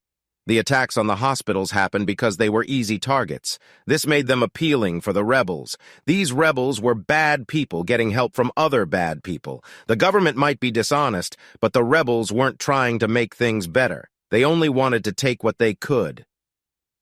Simone had just walked into the tent when the first bomb landed. She quickly ducked under a table as the second bomb hit the food supply area. A third bomb fell but didn't hit anything. At that moment, the rebels used up all the bullets for the captured weapon. They felt the attack was very successful because they had taken down many enemy soldiers. The weakness of the army made the medical staff a tempting target. Carrie Wilson learned the news from a friend in Washington before it was shared openly or told to the families of those hurt or lost. In truth, the first reports were not complete. Everyone knew that Simone O'Reilly was one of the people affected, but nobody knew what happened to her. Carrie thought about calling Jimmy with the news, but chose to tell him in person instead. Unfortunately, Jimmy O'Reilly was nowhere around. Carrie decided to call the American Embassy in the Democratic Republic of the Congo. She mentioned the governor's name, and after a few tries, she got through to the assistant to the charge d'affaires. "Gerald Hawkins," he said.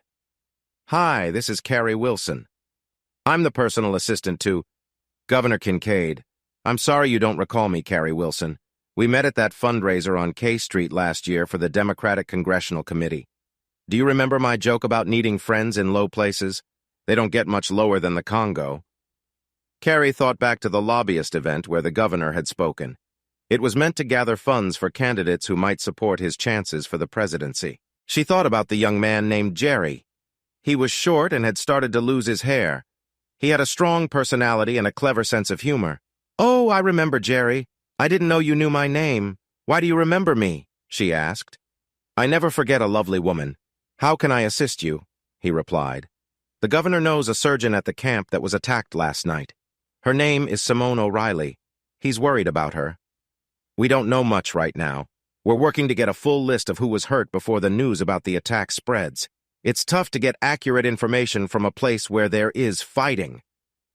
The governor understands the challenges you're dealing with. Okay. I'll do my best to find out more about Dr. O'Reilly. How can I reach you again? I'll give you my phone number. Please call or text me as soon as you know anything. Just then, Tony Greco burst into Carrie's small office. What is this? Tony asked angrily, slamming a paper onto her desk. It was a statement saying the governor accepted the resignation of the state police superintendent. The governor planned to replace him with a former state inspector general for now until a new superintendent could be chosen. The superintendent had resigned after hearing from friends in the state assembly that the governor wanted to set up a group of civilians to review changes to the state police. For reasons Carrie didn't understand, the governor made sure Tony didn't know about this action against the state police. They were like a protected group, almost untouchable. The leaders changed often, but the way they ran things stayed the same. It was a strong and almost impossible organization to control, with a tendency to be corrupt. No governor in a long time had managed to take charge of them. Any action against them would definitely need careful planning. Tony, as the main political guide and support, would usually be involved in any risky move like going against the state police. But Kincaid had not included him in the discussions. Tony couldn't help but wonder, why? Listen, I really don't know what the governor was considering. He didn't tell me anything, Carrie said. Don't play games. This is your boyfriend's fault. I haven't talked to Ray in weeks. I have no idea if he did anything, Carrie replied, thinking he was talking about her fiancé, not her lover. Stop pretending. I'm talking about O'Reilly. He's responsible for this, and he won't escape the consequences, Tony shouted angrily before leaving Carrie's office in a hurry. What just happened?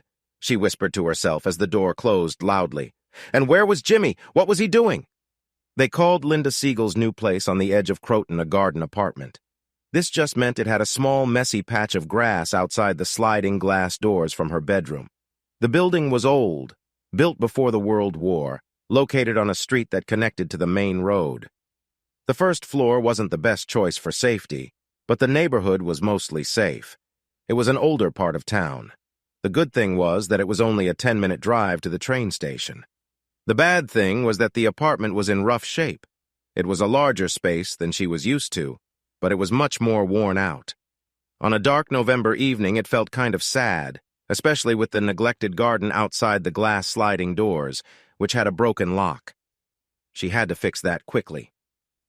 Linda never thought she would be the kind of woman who came between two people. Those women seemed lost and needed a man so much that they were okay with taking what was left after someone else. Linda saw herself as strong and independent. She didn't need a man to be happy. Men were just fun to be around, and getting married could wait until after her career was on track. She had never really been with another woman's partner until she met Steven Fitzgerald. It was Friday night, and her lover would be home with his wife. How did her life end up in such a lonely spot?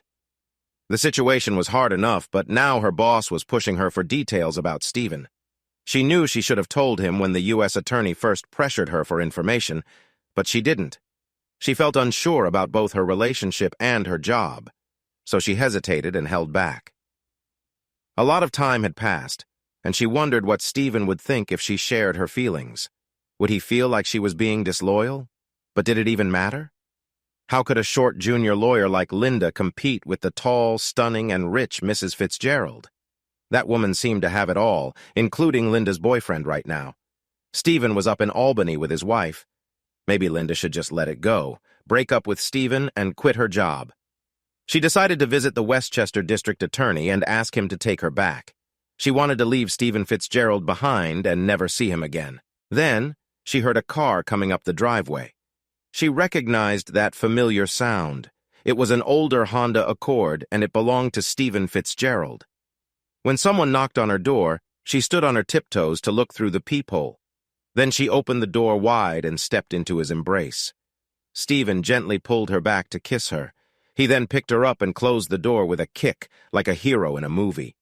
He carried her to the bedroom where he quickly removed her blouse and shorts. She was tearing at his shirt and the buttons flew across the room. "I love you," she softly said in his ear. He gently pulled her head back by her hair and replied, "Of course you do. You are mine." "Yes, yes," she sighed, "but please say you love me." "I'm here," he answered. Then he held her close with deep need. They shared a passionate moment, moving together with urgency but also taking their time. His hands roamed over her body, touching her with familiar care. She touched him softly, as if he were a ghost that could vanish if she held on too tightly. He was not soft, and she didn't want him to be. He claimed her, making her feel like she belonged to him. When it was all over and they lay on her bed feeling tired, she asked, "Why are you here?" "Didn't I just show you?" he replied. "No, I need to hear you say it," she insisted. "Do the words really matter? You either know the truth inside you or you don't. Don't try to dodge the question with fancy talk. Your words do matter. Your life is all about words." "I love you," he said, looking right into her eyes. "What about your wife?" she asked, unsure if she could believe him. "She knows about us, but she can't do anything. She gave up her chance to say no a long time ago. I left her a letter with my wedding ring. I told her I was leaving." She stepped into his embrace, kissing him as tears fell down her cheeks. She held on to him tightly, feeling she couldn't bear to let him go. "I need to tell you something," she started. "It doesn't matter what you've done in the past," he answered. "No, it's not that. It's about my job," she said, pausing for a moment. He looked at her, already guessing what was coming. She struggled to look into his eyes as she explained what her boss had said and what was expected of her. "Please don't be angry." "I should have told you earlier," she pleaded, resting her head on his shoulder. He pulled her back firmly to look into her eyes. "What's her name?" "Who do you mean?" "Your boss? The U.S. attorney? What's her name?" "Nancy Ross Jordan." He closed his eyes, trying hard to remember. The name could be right, but it felt so far away, like it belonged to another time. Almost. Then he held her tight, aware that their moments together might be very short. "In the morning we should talk, but for now, let's just enjoy being together," he said.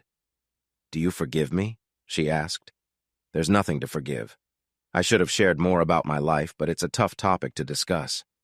Sometimes it feels like those things happen to someone else." She nodded and said, "Okay, I promise no more secrets. Just remember, I love you. Even if you can't love me the same way," she whispered. Did he truly love her? He thought about it. She had a point. He wasn't sure he could love her because he wasn't sure he could love anyone at all. He had felt hurt for a long time, but maybe, just maybe, he was starting to heal. In the morning, he would tell her what he needed to say. He would explain what she needed to do, too. He would need to trust her, just as she needed to trust him. He realized he was putting her in a risky situation based on a feeling, but he thought that acting on his feeling was better than doing nothing at all. Susan Singleton walked into the Eastern States Center for Health with both hope and worry in her heart. "I'm here to see Dr. Amanda Clark," she said to the rather plain receptionist. The girl looked through her big, round glasses at the well-dressed woman in her 30s. She was a bit more beautiful than most patients, but still matched the needs perfectly. A professional, between 30 and 40 years old, and slightly shy about needing help with something that any teenager could do easily. "Third floor, room 308, the girl said. Room 308 was an office suite with a busy waiting room. It was filled with single women and some couples. The woman behind the glass who checked Susan in quickly let her through, saying, "Go to the last door on the right. She's waiting for you." Amanda Clark was a small woman with gray hair. She looked to be about 60 and was very serious. She got straight to the point. "I understand you have been trying for 6 months and became worried when you didn't get pregnant." "Yes, I guess I thought that when I stopped taking the pill, I would get pregnant right away." 6 months isn't a long time. We usually wait until a year or more to get worried, but it's always good to make sure. We usually begin by looking at the man first since it's simpler, but you told my assistant on the phone that might be an issue. My husband is away right now working on a new case, and I wanted to get moving, she said. It wasn't entirely true. Steven did have a new case, but mostly he was with someone else. 2 weeks ago, you met my partner, Dr. Jeffries. He did some basic tests. These tests usually don't give clear answers unless there's an obvious issue. But in your case, it's clear and simple. The tubes that help with pregnancy are partly blocked because of an old infection from gonorrhea. Susan had been waiting anxiously to hear what the doctor would say. She didn't expect the doctor to be so straightforward. That happened a long time ago when I was a teenager.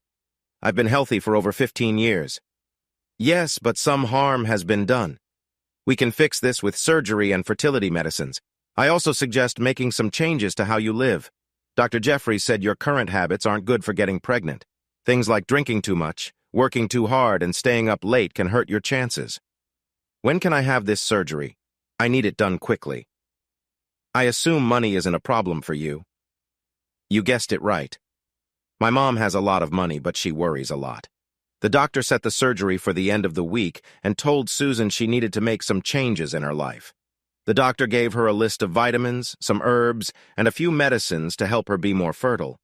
When Susan left the clinic that day, she felt a little rattled. She went in thinking there was no problem, but now it seemed there was. She never thought a mistake from 15 years ago would come back to affect her life today. It didn't seem like a big deal back then. Just a silly mistake by a high school girl who smoked too much at a party and ended up being careless. She felt bad for a while, but dealt with it as soon as she noticed something was wrong. At that time, she was grateful that she hadn't passed anything to anyone else. But soon she found out she had caught a strong and tough infection. Now she was facing the consequences. Susan walked along the wide, long street in Manhattan until she reached the corner. She was set on changing her life, but as she called a cab, her phone buzzed. It was Tony Greco. She didn't pick up. She had stopped talking to him and wanted to leave that part of her life behind. Their talks always ended in arguments now. A moment later, as she got into a yellow cab, her phone beeped with a message. What I do now is for you. What does that mean? She thought. It took her 2 weeks, but Linda was finally ready. On Monday morning, she did what Steven asked. She called and made an appointment to meet the U.S. attorney at 5 that afternoon. I need some time to get everything ready. When you talk to her, just say what I told you. Nothing more, nothing less, he instructed. What if she has questions? She asked. You just shrug and say you don't know. I was keeping things to myself, he replied. Remember, sometimes less is more. She went to work and acted busy with her cases, but deep down she didn't really want to work. She felt unsure if she would keep her job at the U.S. Attorney's office for much longer. At exactly 5 o'clock, she received the call to Miss Ross Jordan's office. When she walked into the U.S. Attorney's private office, she saw Nancy Ross Jordan sitting not at her large desk, but in one of the comfortable chairs on the side of the room. Nancy gestured for Linda to sit down on the couch across from her. On the coffee table, there was a bottle of Blue Label scotch and 2 glasses. I was thinking of having a drink. It's been a long day, Nancy said. Do you want to join me? I'd love to, Linda replied, feeling her worries from the day start to fade away. She had just enjoyed a wonderful weekend with Steven. On Saturday, they took the train to the city to visit popular sites. They admired the Christmas tree at Rockefeller Center. They went to see a Broadway show called The Band Visit. She enjoyed it a lot, but she thought Steven didn't like it at all. On Sunday, he took her to his old neighborhood.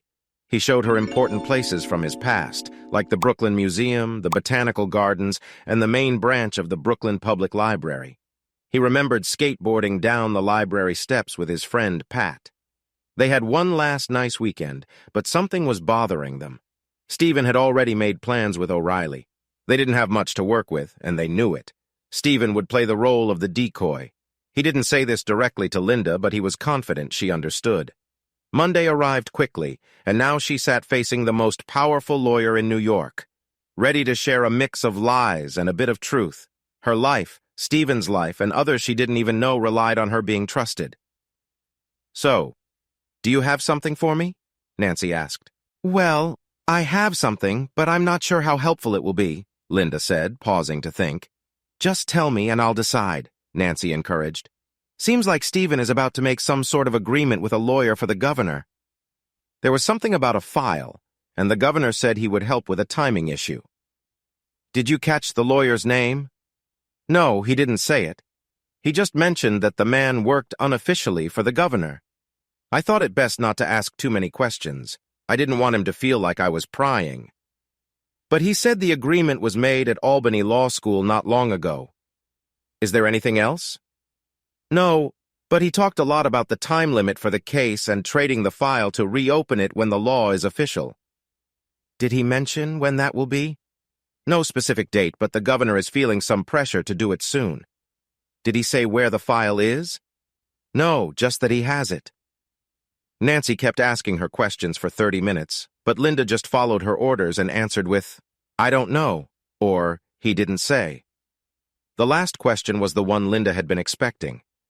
When do you think you will see him again? Not for a few days. He's seeing his wife tomorrow. I think he's going to ask her for a divorce. He's really thinking about leaving her? Are you sure he's not just saying what you want to hear? Nothing is set in stone, but he looked really upset about her new boyfriend. He didn't say why, but it looked like something had changed his mood. Nancy thought about this for a moment. Thank you, and please let me know if anything new happens. Linda realized that she was being told to leave, and she was glad to be out of that office. She could feel Nancy watching her closely as she walked out. She hoped Steven was right when he said, "It doesn't matter if she believes the story fully, as long as she can't completely ignore it." "Would you like more tea, Steven?" Catherine DeVoe Singleton asked. For the umpteenth time, Steven Fitzgerald wondered how a woman in her late 50s could be so attractive and full of life. His mother-in-law gave him a teasing smile, one that hinted at many ideas she never meant to act on. The flirting was natural and casual, something women like her did without even trying.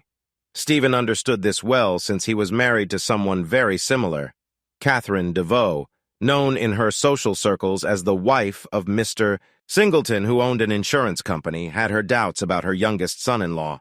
She didn't trust the man she called the leprechaun. Oh, he looks fine and is clever for sure, but there's something off about his eyes. There's a dark side in that man, she said to her husband. Joe Singleton didn't have strong feelings about his two sons-in-law. To him, they were simply there and not very important. He only thought of them as possible fathers for his future grandkids. The teacher had a child with his daughter Mary, but the lawyer had not had any with Sue. That was the extent of his interest. He considered the men foolish for marrying his strong-willed and free-spirited daughters. Neither son-in-law expected any money from marrying those challenging women, which Singleton thought was silly instead of admirable. "So what do you want, Stephen?" Catherine asked after small talk. "A favor," he answered. "A money favor?" "No, I need you to keep a briefcase in your bank safe. No questions and no trying to open it. You must promise not to tell anyone that I gave this to you or that you have it." "That sounds very mysterious." "No, it's just dangerous. How long do you want me to keep this case?" "Keep it until I come back for it, or until you hear that I'm gone." Catherine DeVoe felt unsettled by the man's direct mention of his own death, but she tried not to show her feelings. "What will I get in return for helping you?" "I won't end my marriage with your daughter. I'll let her decide to leave me." "She can act like the victim," he said. Catherine thought about this. She knew he had a point. For a while, she had a feeling he was close to an answer. Also, she knew that most good men would not want to marry either of her daughters.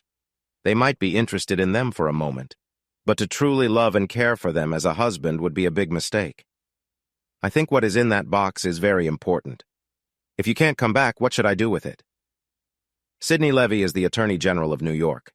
If I'm killed, I want you to give the case to him. Tell him it's from Steven Fitzgerald and that Jimmy O'Reilly has the keys. He'll know what to do when he sees what's inside." Catherine raised her eyebrows in surprise. He's a man of strong morals, someone who cares about his family and is devoted to his faith. He is the kind of man who could never have gotten what was inside the case, but he is just the right person to trust with what's inside. "A lot of people are going to count on you, Catherine," Steven said. She was unsure of what to make of this and thought about asking why she was chosen, but he quickly answered that too. "You raised 3 wonderful kids, even with all their different choices, and you have always been a good person even with all the challenges around you," he continued. "And I run a bank with a big vault," she chimed in, and they both laughed. It was a nervous and tense laughter. Gerald Hawkins called just as Carrie walked into her office on Tuesday morning. "What's the update?" she asked as soon as she heard his voice.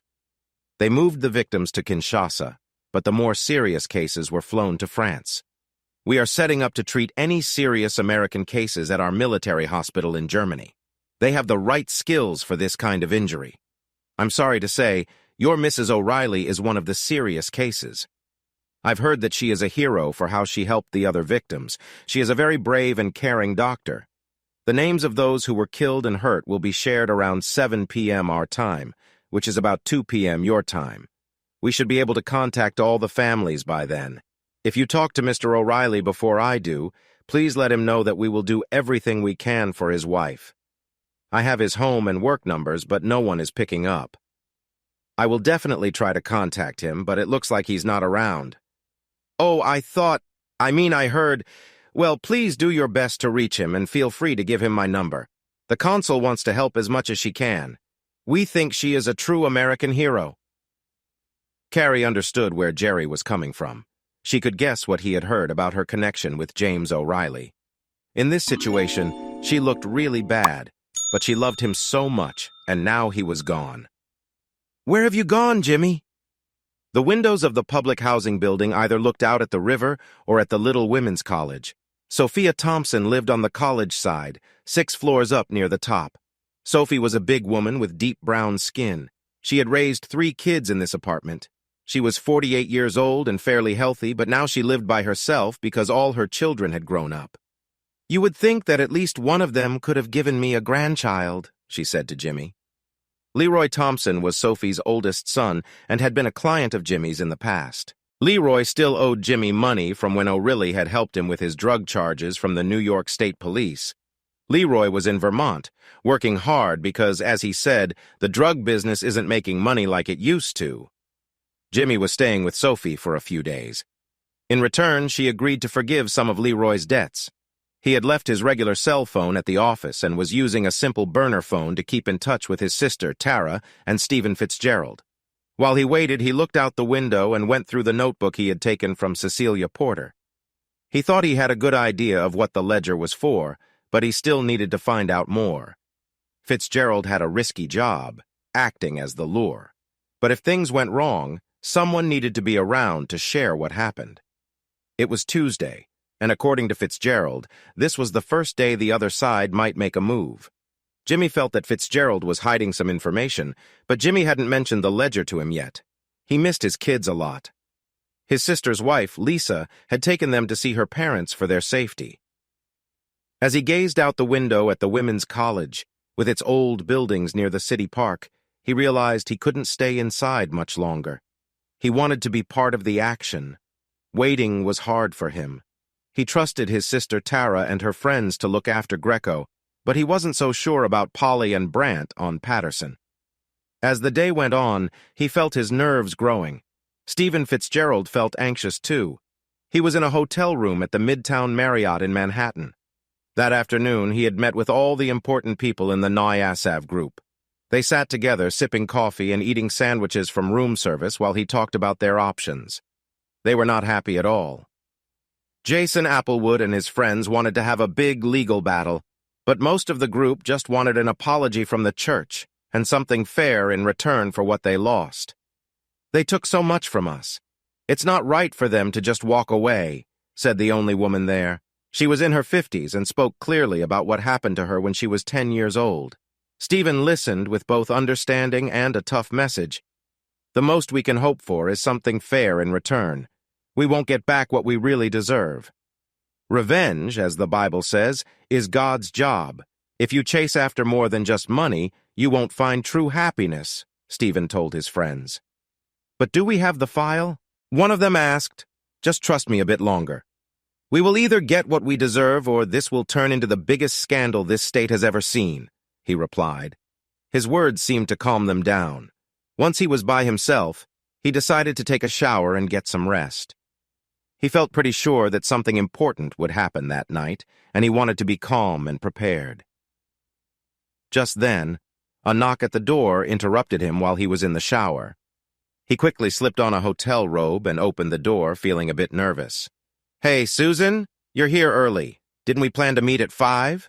he said as she stepped inside. "You don't need to look so surprised that I came early.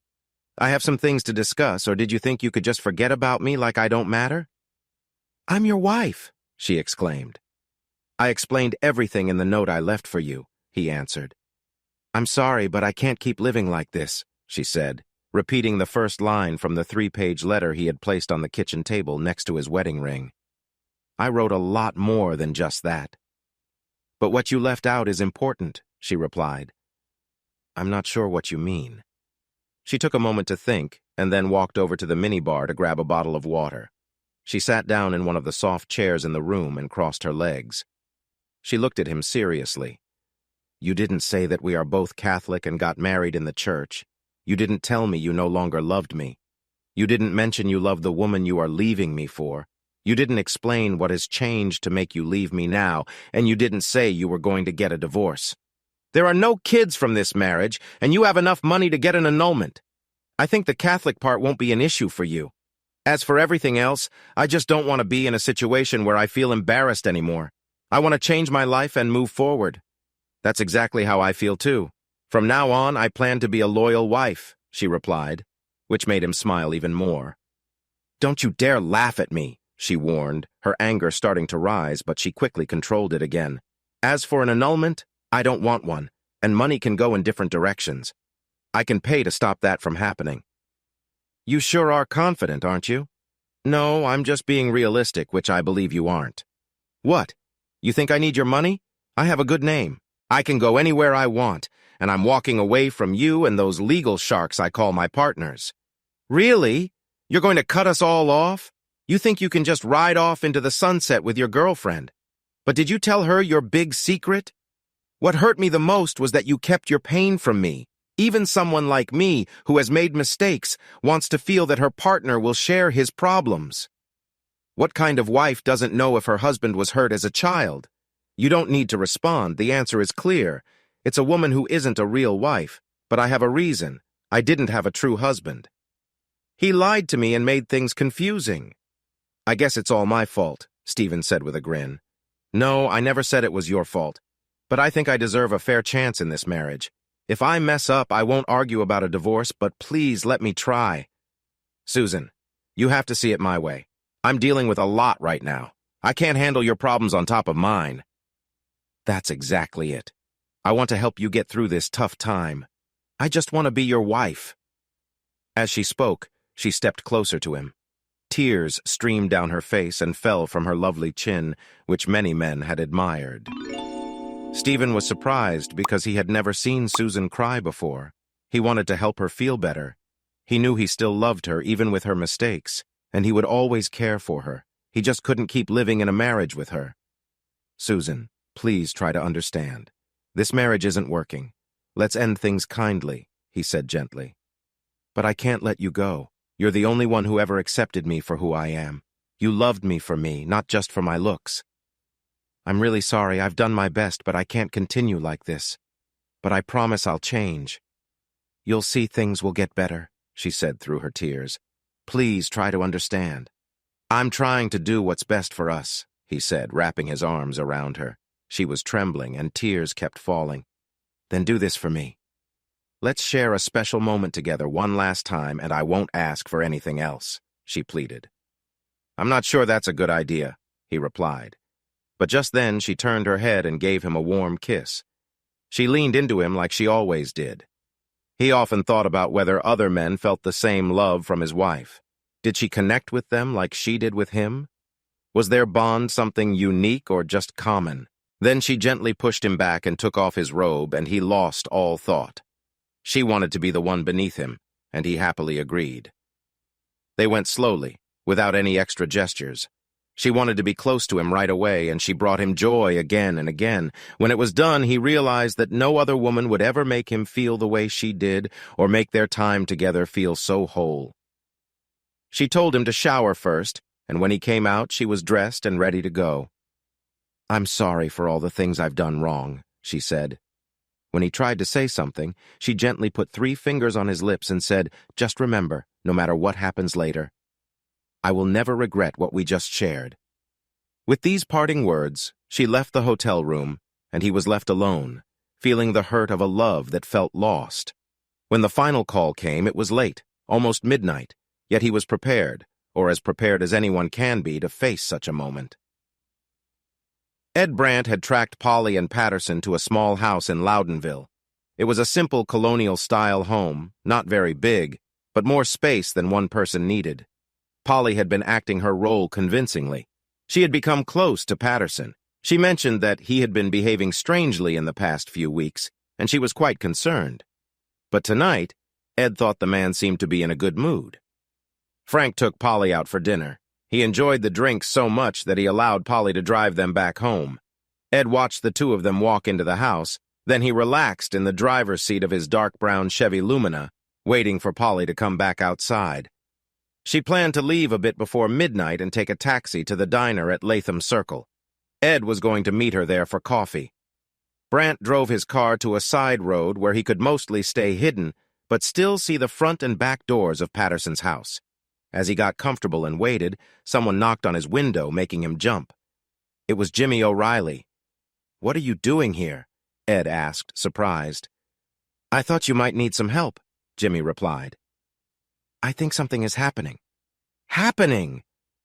"Mr. Anthony Greco is speeding toward New York City really fast. My sister and two of her helpers are chasing after him. So, what is our friend Patterson doing?" "Not much. He looks like he's having a good time. Polly is with him. If things go as planned, he will be done with her by midnight. She will take a taxi and meet me at a diner." Just as he finished speaking, Polly came running from the back of the house. Brandt jumped out of his car and ran to stop her. "Let me go," she said, pulling away as Ed held her arm.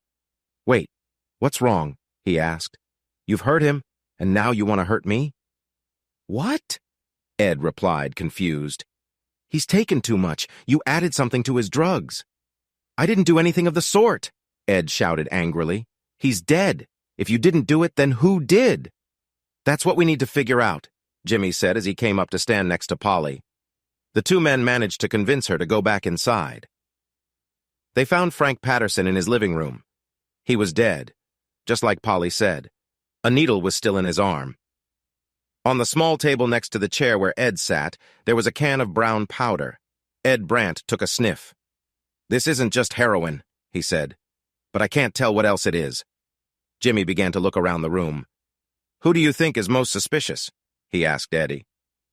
"First on my list is Sullivan, then Fitzgerald, and then me," Ed replied.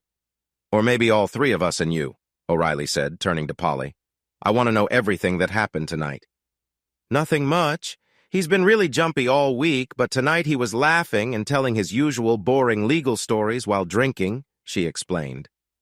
"Was there anything else?" O'Reilly pressed. "He called someone on his cell about half an hour ago, right before we left the sports bar," she said.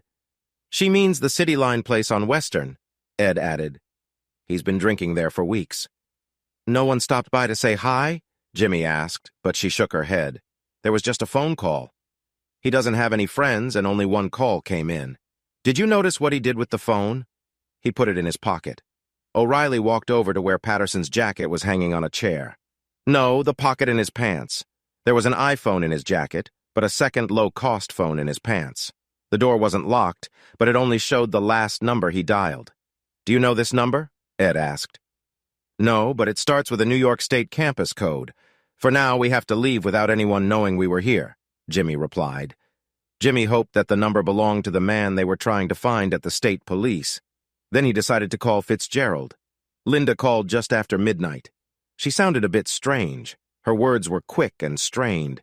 She had to see him right away. After being with Susan at the hotel, he felt guilty about going to Linda that night. But something in her voice made him worry. She might be in danger. With O'Reilly's call about Patterson, he realized there was a good chance that Linda was their way to reach him. The drive out of Manhattan seemed to take forever, even though it was already past midnight. New York traffic always seems busy, but once he got to Yonkers, it cleared up a bit. He drove as fast as he felt safe. He wasn't a race car driver, and his Honda wasn't a fancy car. Now that he had his own money, he often thought about getting something better. The streets of Croton were calm and empty. He parked in front of Linda's apartment, and for the first time in a long while, he felt a wave of nervousness in his stomach. A single light shone through the curtains of Linda's living room. He pressed the doorbell but didn't expect an answer. He knocked, then hit the door with his fist. It swung open easily. As he stepped inside, he quickly saw a body lying face down on the floor, bleeding into Linda's new carpet. Even from behind, Steven had no trouble recognizing Tony Greco. "Please come in, Mr. Fitzgerald. Close the door behind you," said a voice from the dark corner of the living room, just beyond where the warm light from the small lamp ended. Linda sat in a big wingback chair that she had brought from her old home. She looked tiny, almost like a doll, nestled in the oversized chair. It was hard to tell if she was asleep or if something was wrong. A man stepped out from the shadows near the bedroom door. He was tall and wearing a nice V-neck sweater with dark gray pants. The man had a calm presence, almost like a priest, even though he didn't wear a collar. He held a gun in his hand. Steven quietly shut the door, glancing out into the dark night. Then he walked over to Linda, who was sitting in a chair trying to check her pulse. "Don't worry, Mr. Fitzgerald, she will wake up. I made sure to give her just the right amount of medicine." Linda was asleep. Her heartbeat was steady, though a bit slow. He wished he knew more about the human body than just the one class he had taken because Pat Sullivan was studying to be a doctor and wanted a buddy to help him out. But it turned out the girl liked girls, and this made him smile a bit. "Do you think this is funny?" the man with the gun asked. "Not really, but I'm curious why you haven't shot me yet." "The file. Where is the file?" "Oh, that. Somewhere safe." That's not a helpful answer. "I'm sorry, but why do you need the file? Didn't you keep a copy?" "I heard you were clever, Mr. Fitzgerald. How did you know I have a copy?" "Just call me Steve. There's no need to be formal right now. Should I call you Father?" "Actually, it's Monsignor. Monsignor Morlock, who may soon become an archbishop." "Well, Monsignor, I assume you made a copy when you gave the file to Bishop McManis. It's always a good idea to keep backup documents, especially in tricky situations like this. So why do you need the original? Surely you can still find the proof you need to remove the cardinal without having the original papers.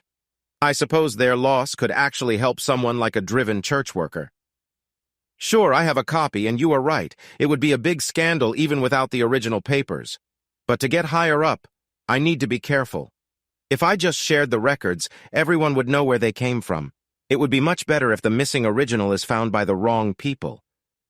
"Yes, I understand, but since we both know you plan to get rid of me, why should I help you? You don't think we can come to an agreement?" "Oh, I'm sure we can, but what about Nancy Ross Jordan? She would not want to leave the man who could speak against her alive." "Well done. We didn't think you would remember her. Mr. Sullivan doesn't seem to recall her." "I was the witness, remember? She talked to me a lot. Pat was the one on trial. His lawyer chose to keep him quiet. If he saw her at all, it was just for a short moment, and he likely never learned her name." "I guess you removed it from the files," Steven said, pausing a bit as if he was thinking before he went on. "That's a clever plan, Monsignor. First, the woman helps hide something, and then years later she reveals it. She takes down the current leaders and gladly steps into the governor's role right before the election. Your plan was well thought out. It just had one small problem. The McManis woman was the first to grab the file. That woman wouldn't return it. You can't make something out of nothing, and the lawyers were correct about that. But we never meant to let the file go. The bishop's safe was perfect for what we needed. Everything would have turned out great. I moved the records to McManis and removed any mention of a woman lawyer. Then, when the bishop passed away, I planned to get the file back." "You tell the U.S. attorney. She calls you to court, and just like that, the scandal breaks out, ruining the governor's chance for re-election. Darn it, she shouldn't have gotten involved in matters that don't concern her," the Monsignor grumbled. "And now we have you, Steve. Where's the file?" "I gave it to someone I trust. She has a bank with a strong safe." "That's unfortunate. It wouldn't be good if Miss Siegel had to be dealt with again." "I don't think you'll have time for that. Are you expecting Tara O'Reilly to come bursting in here? Hours ago, the New York State Police helped her. Everything is sorted now. Mr. Greco, who was overly in love, shot at you out of jealousy. You shot back to protect yourself."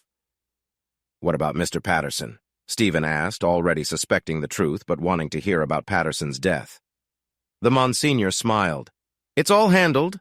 Mr. Patterson agreed to help in exchange for the death of Mr. Sullivan. What you both did with that man was very useful. Thank you. But his little plan failed, and now he was a problem.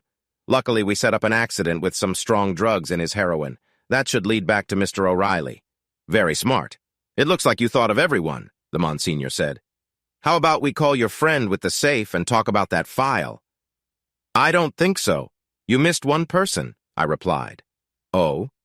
Yes, the jealous wife. Isn't that right, Miss Hartman? Don't move, Monsignor. In my 27 years as a private investigator, I had never used my Smith & Wesson gun outside of practice. It would be a shame to change that now, Theresa Hartman said as she moved out of the bedroom. The priest turned quickly when he noticed someone had come up behind him. But as he turned, he instinctively prepared to protect himself. Theresa didn't wait. She pulled the trigger. Monsignor Morlock fell to the floor, and the gun he was holding fired, sending a bullet into the doorframe of the bedroom. Theresa quickly crouched down to grab the fallen gun. While she did this, she made sure the priest was still breathing. He wasn't.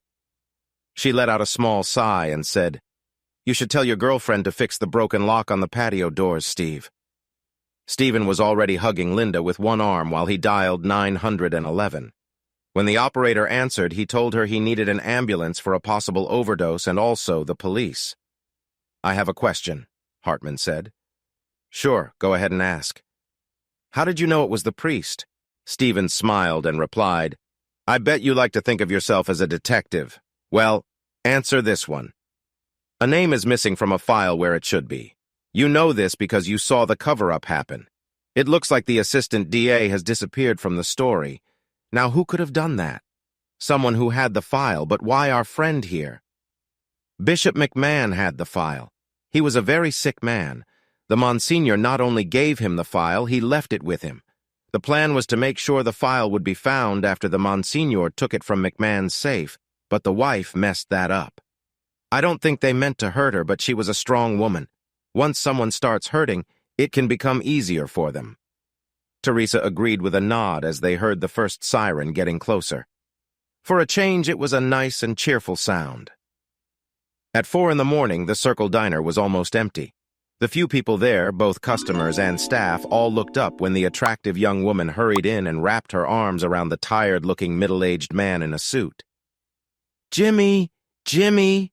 Carrie Wilson exclaimed. "I've been really worried about you." "I'm okay," he answered, "and I might even stay that way." "I have something important to share with you," Carrie started, but Jimmy wanted to speak first. "It will have to wait until I'm finished." Carrie settled into the last booth, making sure she was tucked away. "Call the governor," Jimmy said firmly. "He has to take care of things fast. Tony Greco is dead, and reporters will be showing up soon." Carrie couldn't believe what she had just heard. Still, she followed Jimmy's instructions and took a seat in the back of the restaurant. Jimmy signaled the waitress to go over to Ed and Polly, thinking they would keep her occupied. He wanted to tell the governor that his assistant was dead, killed by a high-ranking church official, and that the state police were involved. Jimmy thought this news might surprise the governor, but he was wrong. "Is Stephen all right? Were there any innocent people hurt?" the governor asked. He didn't sound tired at all. When he answered Carrie's call so quickly, Jimmy guessed he hadn't been sleeping. "No one who was completely innocent is dead, but we have 3 victims," he said. 3. A lawyer named Frank Patterson. It looks like he died from taking too much of something. "I know him," the governor said. "He called a number before he died that I think belongs to the state police." "Give it to me," the governor said firmly. "I need to talk to Carrie by herself for a few minutes." Jimmy went to sit with Polly and Ed. A few minutes later, Carrie came over looking quite serious. Polly was the only one smiling at the table. She had finished her job in this game. She had received the big payment that Fitzgerald promised her. As far as she was concerned, her breakfast mates could all go away, and they probably deserved it. Maybe not Ed, the big police officer, was kind of nice-looking, and she found out that his wife had left him for a younger man. That didn't seem right. "Jimmy," Carrie said, "I have some bad news." All eyes turned to her as she placed her hands over Jimmy's. They were all thinking about what else could possibly go wrong. "Your wife was caught in a rebel attack in the Congo. She's alive but hurt badly. They have taken her to France and maybe even Germany by now. I've been trying to get in touch with you about something important, but I haven't had any luck. I found out the news a couple of days ago and I saw it on TV last night, but I guess you were busy with other things. Actually, Jimmy was so focused on his job that he didn't think much about his wife, who seemed to be lost. Simone had not crossed his mind for a while. Do you know how badly she is hurt? He asked. No, but I've asked around and contacted the State Department. They are ready to help however they can. I have a number for you. Thanks, he replied. I'll take it. But right now I should go home and call my daughters. They might have heard the news and need me. As Jimmy stood up to leave, Ed did the same and said, We're not out of trouble yet, counselor. You need someone to help you until the trouble is gone. Carrie stood up and said, I'm on my way. Polly was left sitting alone as the others left. When the waitress came by to see if she wanted more coffee, Polly shook her head and said, No, thanks. I need to get some sleep. Steven Fitzgerald was extremely tired and would have loved a chance to rest. By 4 in the morning, the local police had been replaced by the FBI. Steven noticed that the questioning had stopped when the FBI came in. The main agent was a tall, thin man in his late 50s. He introduced himself as Agent Costello. He had come in to take charge and made sure the area was clear for the forensic team to start their work. Teresa Hartman was there too, with her notebook open, writing down everything. When the local police arrived, she quickly handed over her gun. The paramedics took Linda away just a few minutes after they got there. Meanwhile, the local police kept Steven and Teresa Hartman for questioning. Agent Costello walked over and kindly asked Teresa for her notebook. You will get it back when we finish with it, he promised her. Then he let her go and faced Steven. Mr. Hartman, he said. Fitzgerald, I'm sorry, but you need to come with us, he said. What if I say no? I will have to arrest you. Can you tell me why? I don't have a specific reason, but I have a special warrant for you.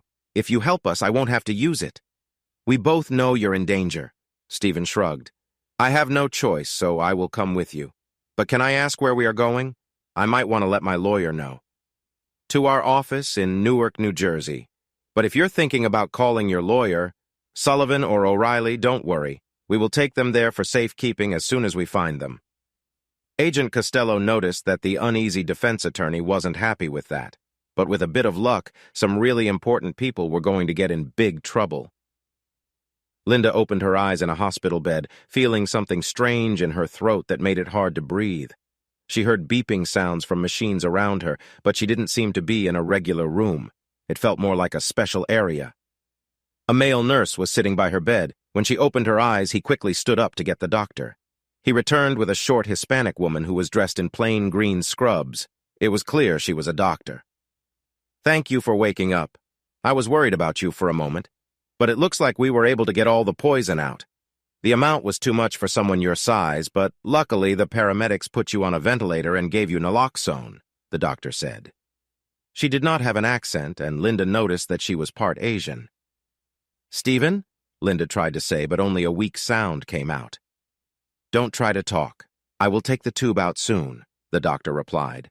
True to her promise, the doctor removed the tube from Linda's throat quickly, with a simple movement and a cough from Linda. Is Steven okay? Linda asked, her throat still hurting.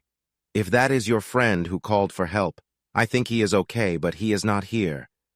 Many people are waiting to see you, but they must wait until we can take you to your room. Right now, you are in the emergency area. I wanted to be sure you were okay before moving you. Fentanyl is a very strong and risky medicine. Just relax, my dear. You are in a safe place. This is a protected area. There are guards and locked gates, the doctor said, looking at the nurse.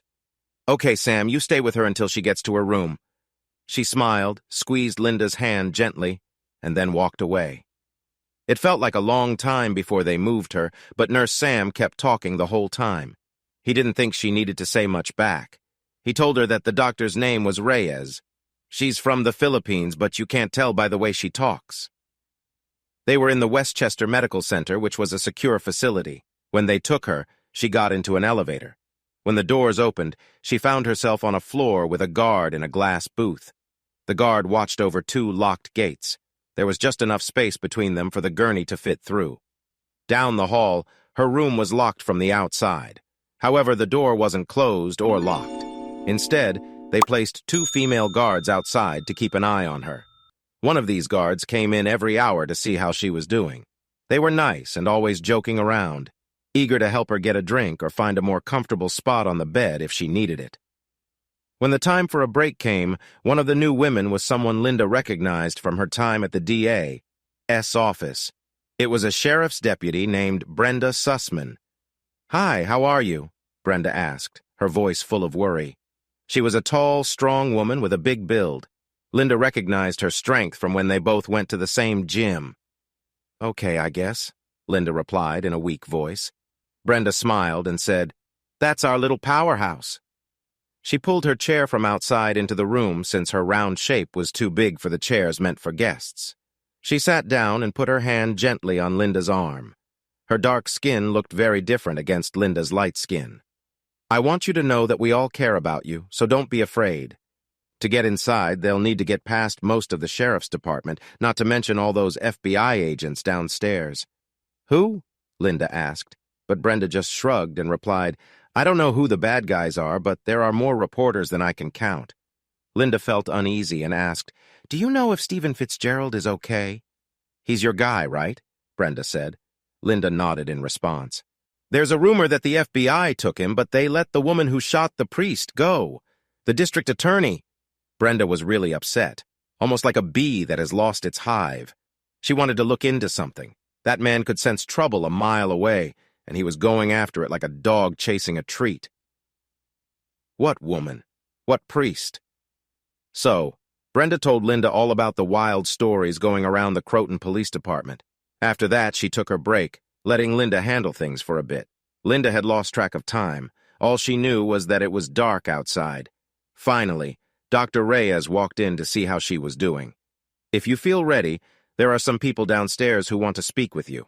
It seems it's urgent and cannot wait until morning." "Who are they?" Linda asked, noticing her throat felt better. "There's a deputy attorney who thinks she is very important and wants you to know she came from Washington. There's also an FBI agent named Costello who says he has news about your friend Steven." "Is the woman a deputy attorney general, maybe?" Linda inquired. "Yes, I think that's correct." "Do you want to see her?" "No, but I do want to know more about Steven." "Well, I'm sorry, but you have to choose one or the other. I'll let them come in." About 15 minutes went by before Linda heard some noise at the door. She could hear Brenda talking loudly with another woman. No one but the medical staff can go into the room without someone to guide them. The other woman replied in a voice that sounded like a lawyer. But then a stronger male voice came in, and they seemed to come to an agreement. A woman walked into Linda's room. She wore a dark striped business suit. She was tall and thin, with blonde hair, and looked to be in her late 40s or early 50s. She had a large diamond ring, and her face was very serious. The woman didn't greet Linda. Instead, she moved a chair closer to the bed and sat down, leaning in a little. "We need to keep our voices down," she said quietly. "The guards want to watch us. Luckily, the FBI is here to keep them busy. My name is Nancy Reeves. I am a Deputy Attorney General in the Organized Crime Section. I came from Washington to talk to you." "I get it. The guards are just following the rules they have to. This is a prison ward, after all. The security rules are here for a reason," Linda said in a quiet voice. Her throat felt sore. "I understand. That makes sense. I can tell you are from around here. I used to work for the Westchester District Attorney. I guess you wish you hadn't left that place, but I need to get straight to the point. What can you tell me about the man who attacked you?" "I don't know much. 2 men broke into my apartment and made me call Steven. That's all I remember." "They didn't explain why they did that?" "No. But you have an idea, don't you?" "I'm not certain, but I think Steven knows. Mr. Fitzgerald isn't saying anything. Yes, he is safe and well. I can't say I like your choice in company. Now, Agent Costello will talk with you. If you think you don't know anything, just tell him that." "And what about my job?" "Well, I believe you will take the job I'm supposed to offer you in our crime team in Washington. You seem too clever to say no." "What about Miss Ross?" "Oh, you didn't know. She got sick this morning. Sadly, she will have to step down," Nancy said with a smirk. "Is that it? She is unwell and decides to step down. Only Mr. Fitzgerald can help more. and until he shares his thoughts, we cannot move forward. But when you come to work with me in Washington, I will introduce you to some better people. Can I ask something? You can ask, but as a good lawyer, I might not have an answer. Why are you in the organized crime section? What's your role there? It's possible that you really don't know much about it. Okay, if I were in your position, I would stay quiet and stop asking questions you might not want to know the answers to. The Albany Medical Center was built in a messy way over time. It has many hallways and floors that don't connect well. On the day he was set free from federal custody, James O'Reilly walked into this confusing place. The FBI had kept him for 3 days. They did not allow him to talk to anyone or have any outside contact. The agents did not ask him anything and told him he was being kept safe. O'Reilly thought they didn't need to ask questions because they already had more information than he did. It seemed that the tape from Lefty Bolzano wasn't the only secret monitoring that had happened. After keeping Jimmy for as long as they were allowed, the government let him go. They told him that his wife was taken to Albany Medical Center and that she was in serious condition. The governor had stepped in again and organized special transport for the brave Dr. Simone Mercer O'Reilly. At the same time, they announced that she would receive the Presidential Medal of Freedom for her work helping others. Jimmy didn't know where to go in the big, confusing hospital.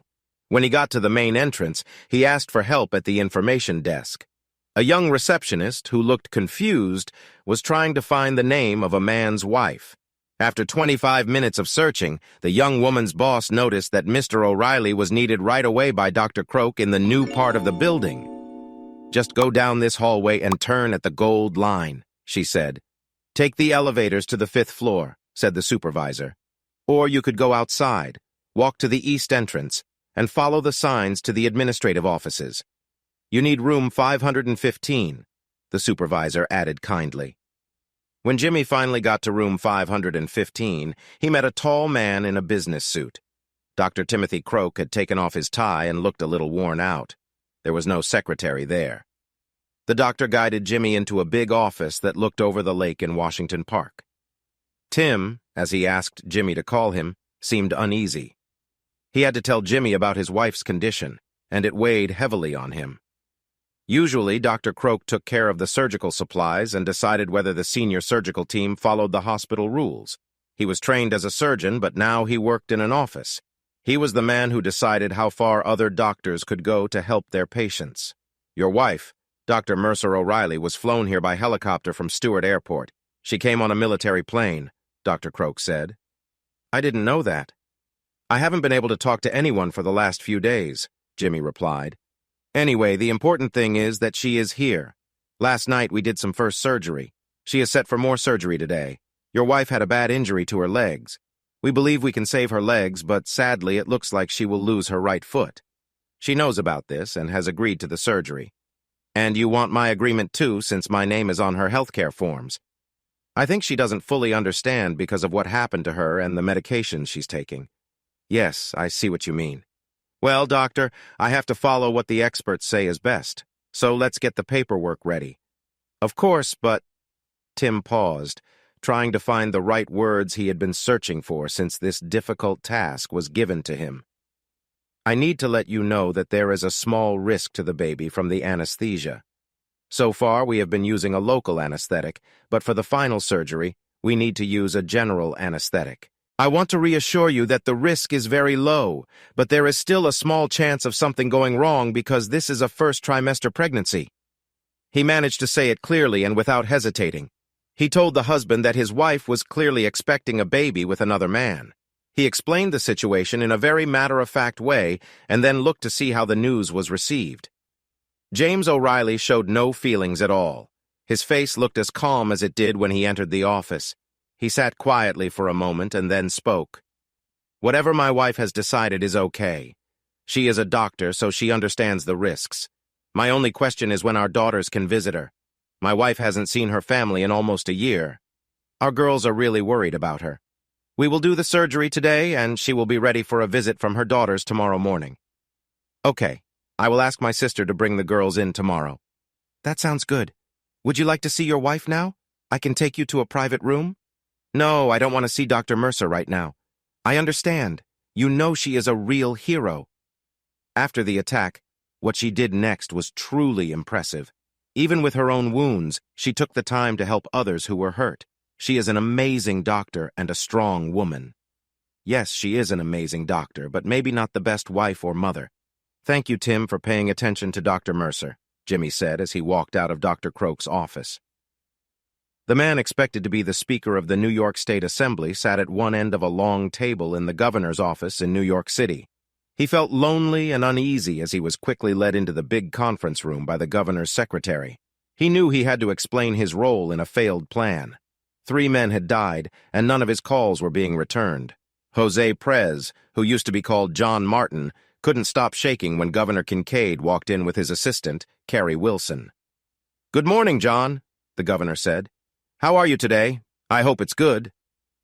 The bright and cheerful greeting felt strange and threatening to him. Jose could only grunt back. He had been looking at the governor, but now his gaze shifted to Miss Wilson.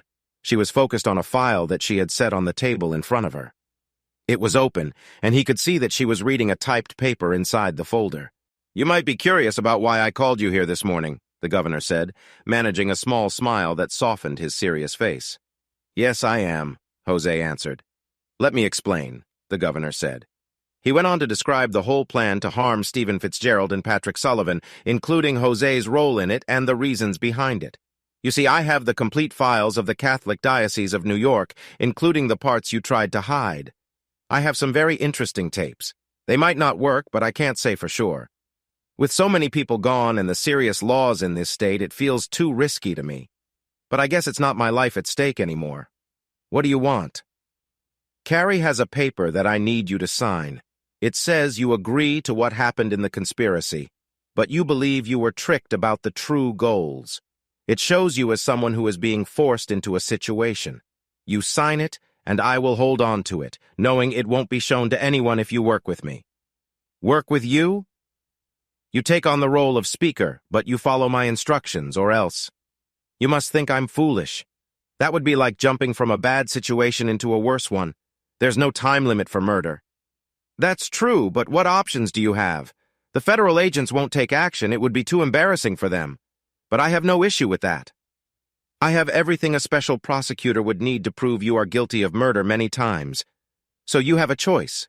You can be the speaker and cooperate with me, or you can spend the rest of your life in Attica, which isn't a nice place to be. What assurance do I have that you won't tell the media about this?" "You know I'm just as shady as you are," the governor replied, his smile getting wider. He let the truth of the situation settle in and then said, "The first thing we need to do is pass a bill to extend the time for reporting child abuse." "Are you joking? We both know that's a waste of time because the state Senate will never support it," Jose replied sharply. "That's not my issue. The bill is what it costs to keep Mr. Fitzgerald quiet. My legal team will handle getting the Republican senators on board. Mr. O'Reilly told me he has a way to get the support of the archdiocese." "What kind of tricky deal are you talking about?"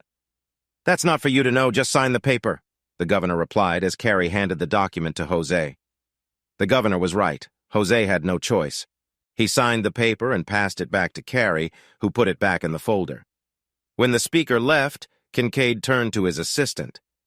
"That went better than I expected," he said. "You didn't give him much choice," the assistant replied. "True, but I thought there would be more complaining. Now about you," Kincaid continued. "Me?" the assistant asked, surprised. "Yes, I'm going to assign you to the Court of Claims. You'll spend a couple of years there helping with the criminal cases that need attention in New York City. After that, we can look into promoting you. I want you to be ready to take a job as a judge when I reach the White House." I don't know how to respond. Just say you will distance yourself from O'Reilly. You don't want to be linked to someone like him. Women often get judged based on the actions of the men in their lives. That's just how it is. A judge needs to be respected by the public. How people see you and their respect are very important in this role. People might feel sorry for the innocent wife, but they cannot truly admire her. But Jimmy is a good man.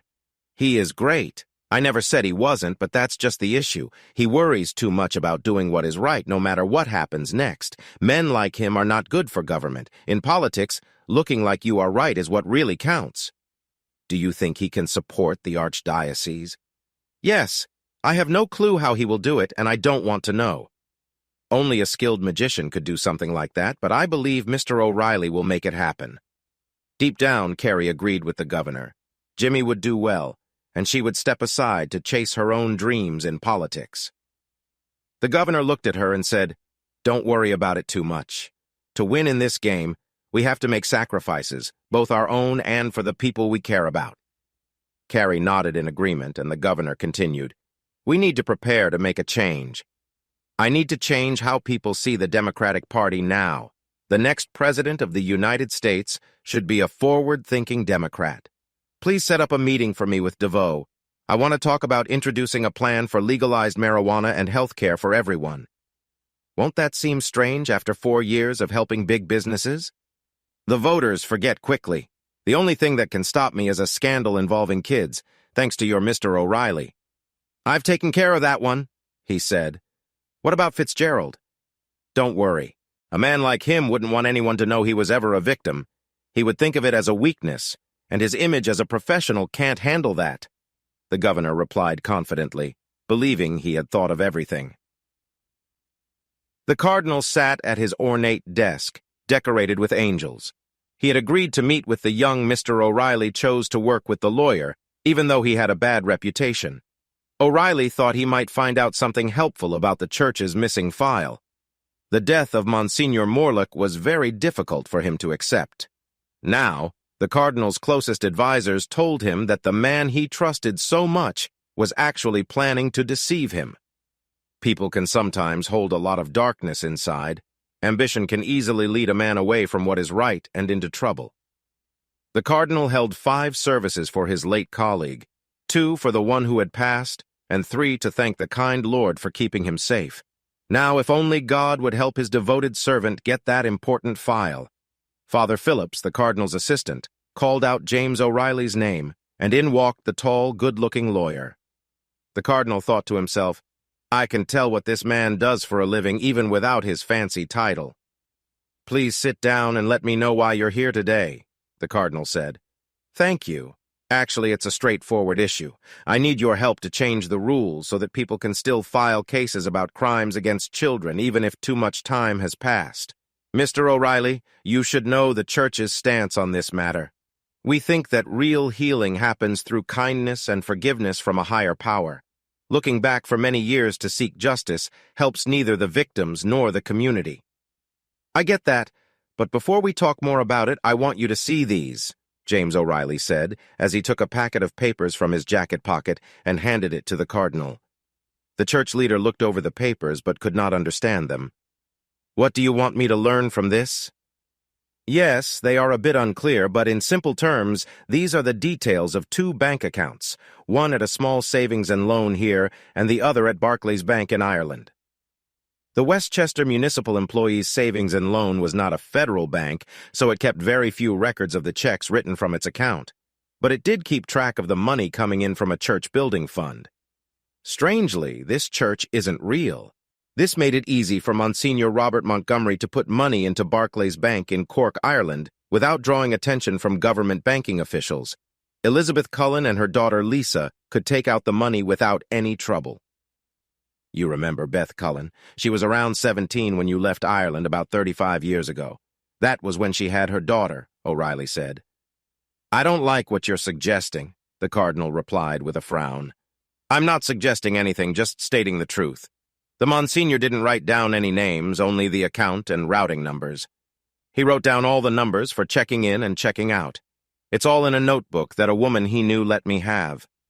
There were names in there that pointed me to Elizabeth Cullen and Lisa Cullen Flattery, both beautiful women." "You can't link me to any of this," the cardinal said, sounding a bit unsure. "But I can. You see, Beth gave me a signed statement," he said, pulling out more papers from his pocket, "and a DNA sample for her daughter Lisa." "I don't believe you." "She wouldn't do that." "Oh, but she did. You see, she knew Marianne McManis. Marianne worked hard to help women like herself who had stayed hidden for the men they cared about. Her passing has really impacted that community." "Do you think you can come in here and threaten me, lawyer?" the cardinal said, his anger clear on his face. O'Reilly kept calm. I have your DNA as well. Your housekeeper gave me something from your hairbrush. A thief and a blackmailer. Leave now, shouted the cardinal as he stood up. Father Phillips entered to see what was wrong, but O'Reilly stayed calm. He took his time standing up and placed his business card on the cardinal's desk. Call me when you feel ready to talk, and we can figure out what to do next. That ledger not only shows how much money there is, but also where it came from.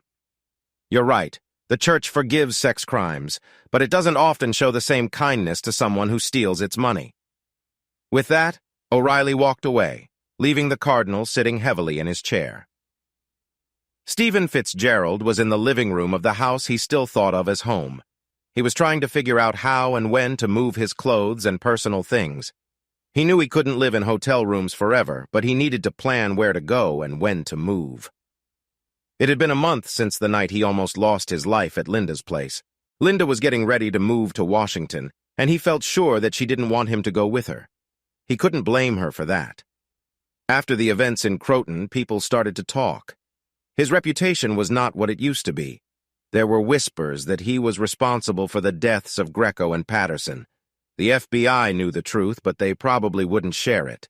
The FBI did some secret watching to keep 2 lawyers safe. It was a tricky situation, especially since the agents arrived a bit late. "Welcome home," Susan said, surprising him. "I didn't know you were here." "I just arrived. My assistant gave me a ride. She has a Tesla. It's really quiet. Anyway, I should get going. I just came to grab some clothes for work tomorrow.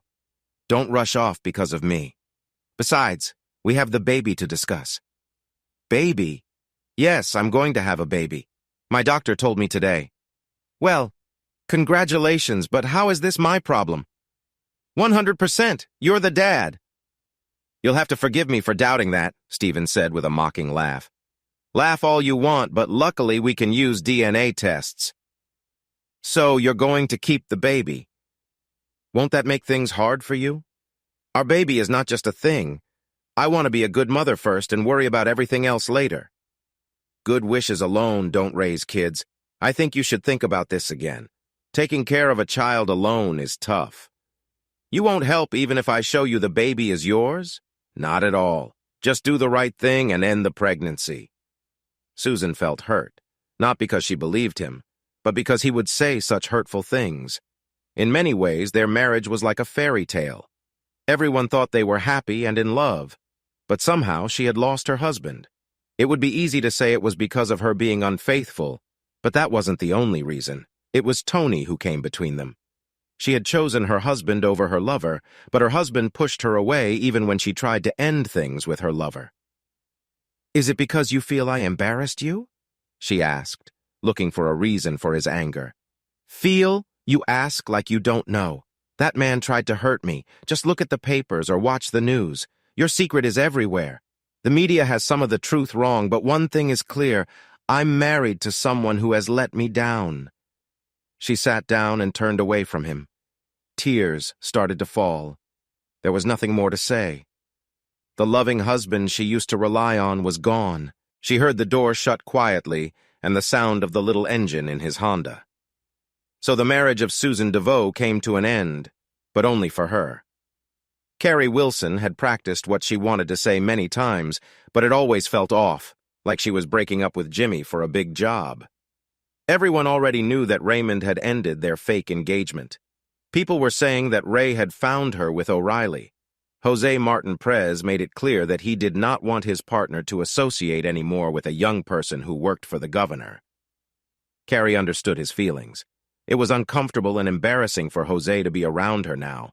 Ray would need someone new to pretend to date, but it was unfair of him to blame their breakup on her being unfaithful.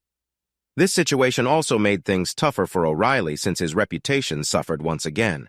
He was a suspect in the deaths of Patterson, Greco, Morlock, and Marianne McManis. It was surprising how someone who was supposed to be a victim in a murder plan could quickly be seen as the bad guy. Getting a divorce from your wife while she was in the hospital does not make you look good. Also, Carrie's reputation took a hit because people saw her as the other woman. In law and politics, how people view you is very important. Simone O'Reilly seemed like a woman who had been wronged, even though she was having a baby with a man who was not her husband. Carrie had been in a serious relationship with Jimmy O'Reilly for nearly 2 years, yet people saw her as engaged to another man. This made her seem like someone who had not been faithful to her fiancé.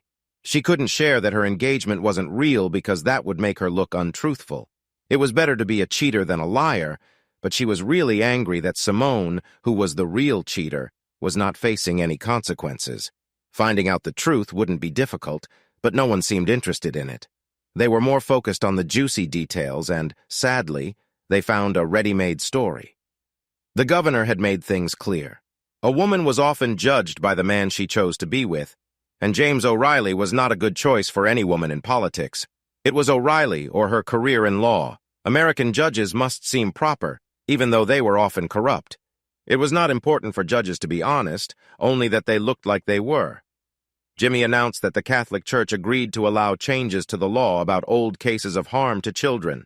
The church did not support the change, but they decided to stay silent and let the law pass. The new speaker, Jose Prez, praised the governor's effort in public. Carrie knew that Jose couldn't help her, but she still wondered how Jimmy arranged everything with the New York diocese. James O'Reilly was a guy who could get things done, but it often felt like he used questionable methods. The bill was waiting to be approved, and Steven Fitzgerald was quiet about it all. The person at the heart of the situation was being paid off. He asked for money in return for justice for the other victims. He was just another decent man living on the wrong side of the law. Carrie felt torn. She was stuck between the good man she loved and the tempting job she wanted. She didn't need the governor to tell her she couldn't have both. She made her choice and called O'Reilly. She would share her news during dinner at Jack's restaurant, a good spot to wrap up a political deal. The bar was on Broadway, just north of downtown and a little south of Kipper, the big statue of the RCA dog that sits on top of an old factory, watching over North Albany. The bar felt more like a wide, empty space with drinks and friendly waitresses than the lively sports tavern it aimed to be. It was one of the first bars in this part of town, but as time went on, more and more bars and restaurants opened nearby for young adults in their 20s. What used to be the popular spot was now forgotten. A group of older people filled the bar area, leaving the big room mostly empty but noisy. The hard walls and floor made the sounds from the bar louder. If you sat on the other side of the smooth floor, it was a good spot to talk. There, you could see the only TV showing the news. The local news had just begun, reporting on another shooting in the city's less fortunate neighborhoods. 2 lawyers sat right below the TV, alone on their side of the bar. It was clear they were professionals, even though they had removed their jackets and loosened their ties. People at the bar watched the 2 lawyers with curiosity, but nobody dared to approach them. Being seen with such well-known figures was not a good idea, even in a quiet dive bar in a rough part of town. James O'Reilly and Steven Fitzgerald were men who had both a sense of authority and a history of trouble. The fact that they were sharing drinks would catch people's attention and spark talk. The TV news hosts shifted to state politics and a special update about new laws. The 2 men looked up at the screen. "Sandy, what's the news from the state capitol?" the anchor asked. "Today, John, the governor signed a new law that will allow victims of childhood crimes more time to come forward," Sandy replied. He expressed gratitude to everyone who helped make this important law a reality. He gave special thanks to his assistant, Carrie Wilson, who worked hard to guide the bill through the lawmakers. "Is there any update on the rumor that Is Wilson going to get a new job soon?" John asked. "That's what people are saying. Some people who know the governor say he might get the job as soon as next week."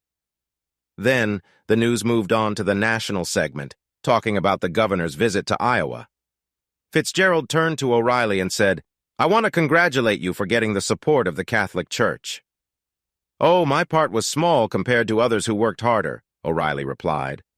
Both men paused for a moment, thinking of Mary Ann McManis. "She was a fascinating person," Jimmy said. "I'll take your word for it since I never met her in this life," O'Reilly responded.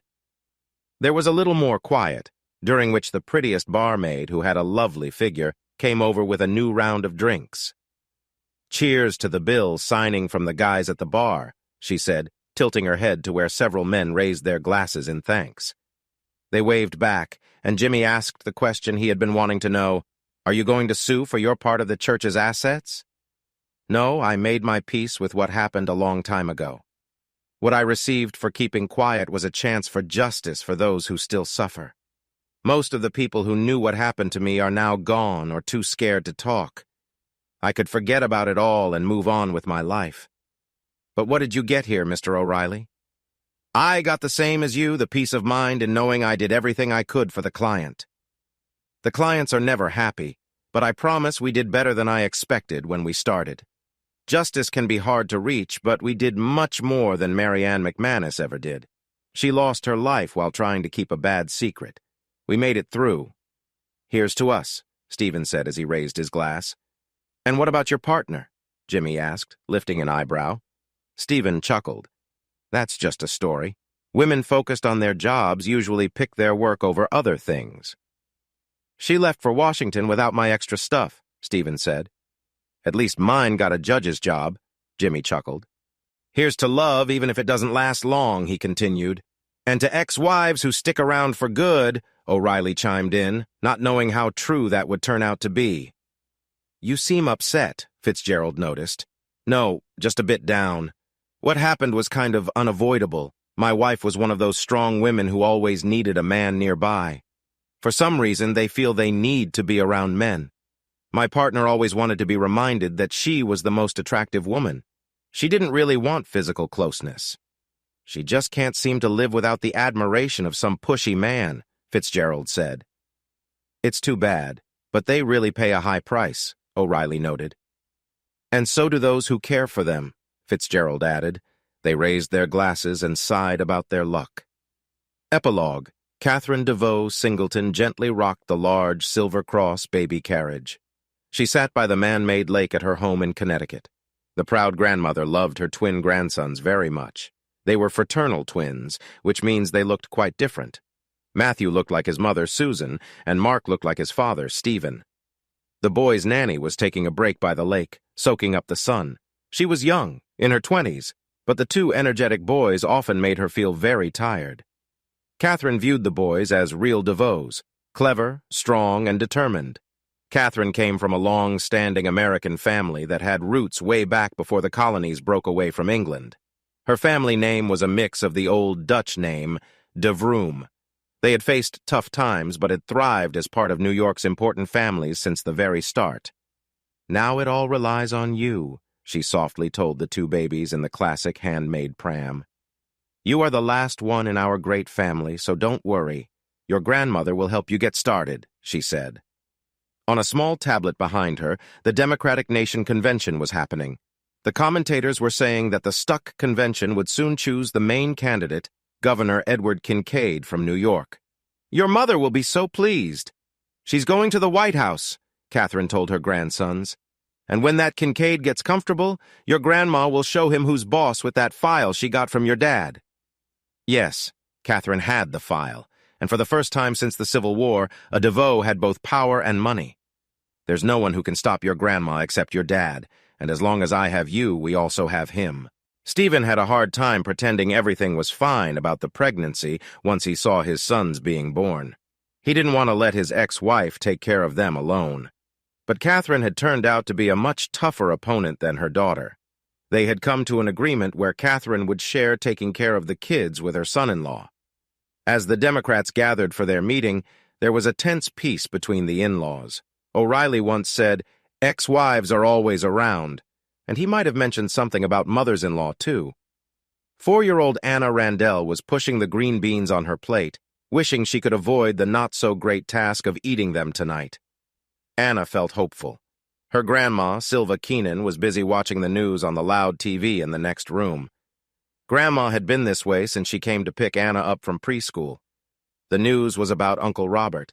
Anna had never met him because he was in heaven with God. Still, she had seen his picture hanging above the fireplace in the living room. There was Grandpa Mike, who was also in heaven, along with Grandma and the young blonde woman who was Anna's mother.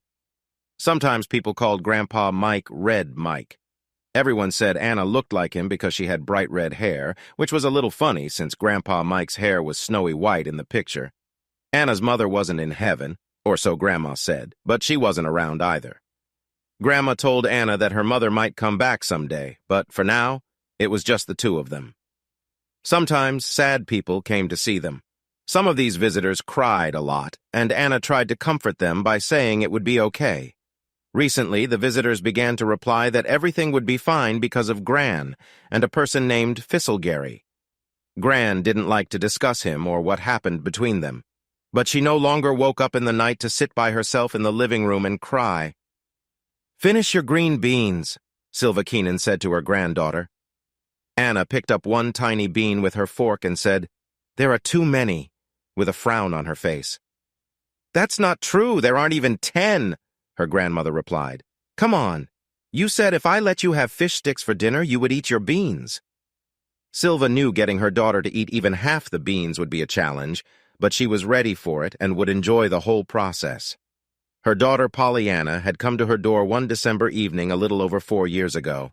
Polly was born on a Wednesday, and like the saying goes, she was a true Wednesday's child, often sad. Just out of prison and 8 months pregnant, she had nowhere else to go and had come home. She had always faced tough times, the result of her mother's troubles and feelings of regret. Tommy Randell, was a heavy drinker who hurt his wife, Silva. This made her seek comfort with their neighbor, Red Mike Keenan, who was a firefighter. Red Mike, a kind older man, thought he had to help Silva and her young son to keep them safe from harm. Keenan, a widower who was 25 years older than Silva, never thought he would fall in love again. He also didn't think that love would be returned. Silva, a Catholic woman, would not divorce her husband even when she found out she was going to have a baby.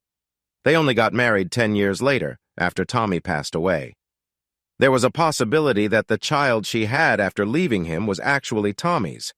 The little girl named Pollyanna looked a lot like her mother and no one else. Silva's worries faded away when Anastasia was born with bright red hair, the same color as a sunset, and like Mike's hair. Before she was born, no one wanted the baby of a person who had been in trouble with the law because of drugs, especially since her background was uncertain.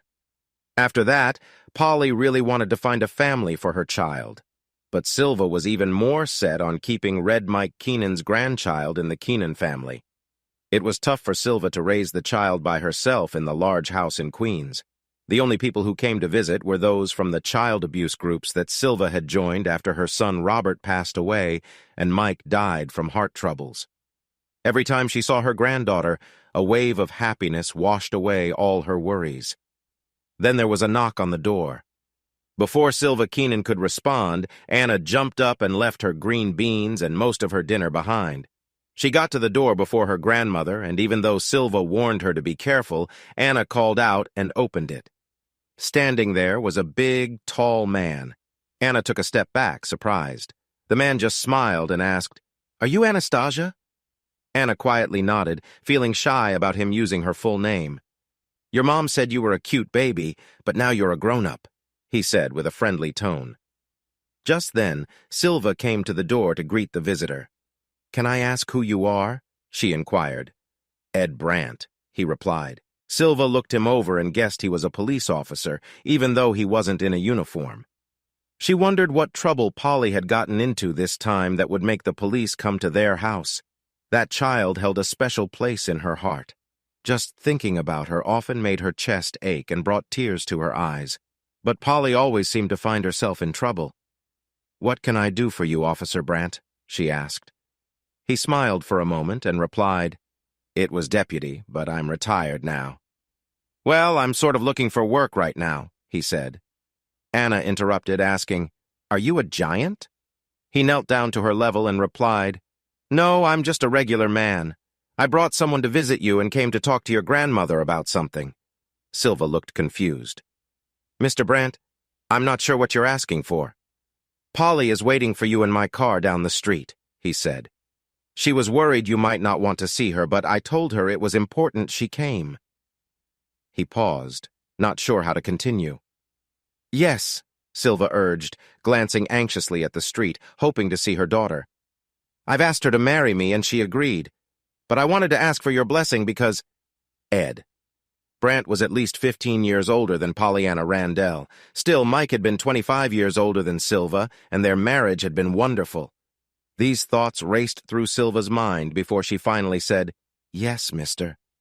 Brant, you can marry my daughter, but there's one rule." Ed looked at her, waiting for her to explain. "You have to bring her home to her daughter and her mother. You stay put, Anna, because I'm going to get your mom." Hey, audience!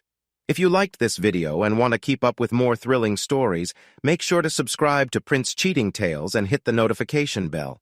You don't want to miss out on our upcoming adventures. Thanks for watching, and we'll see you in the next wonderful story.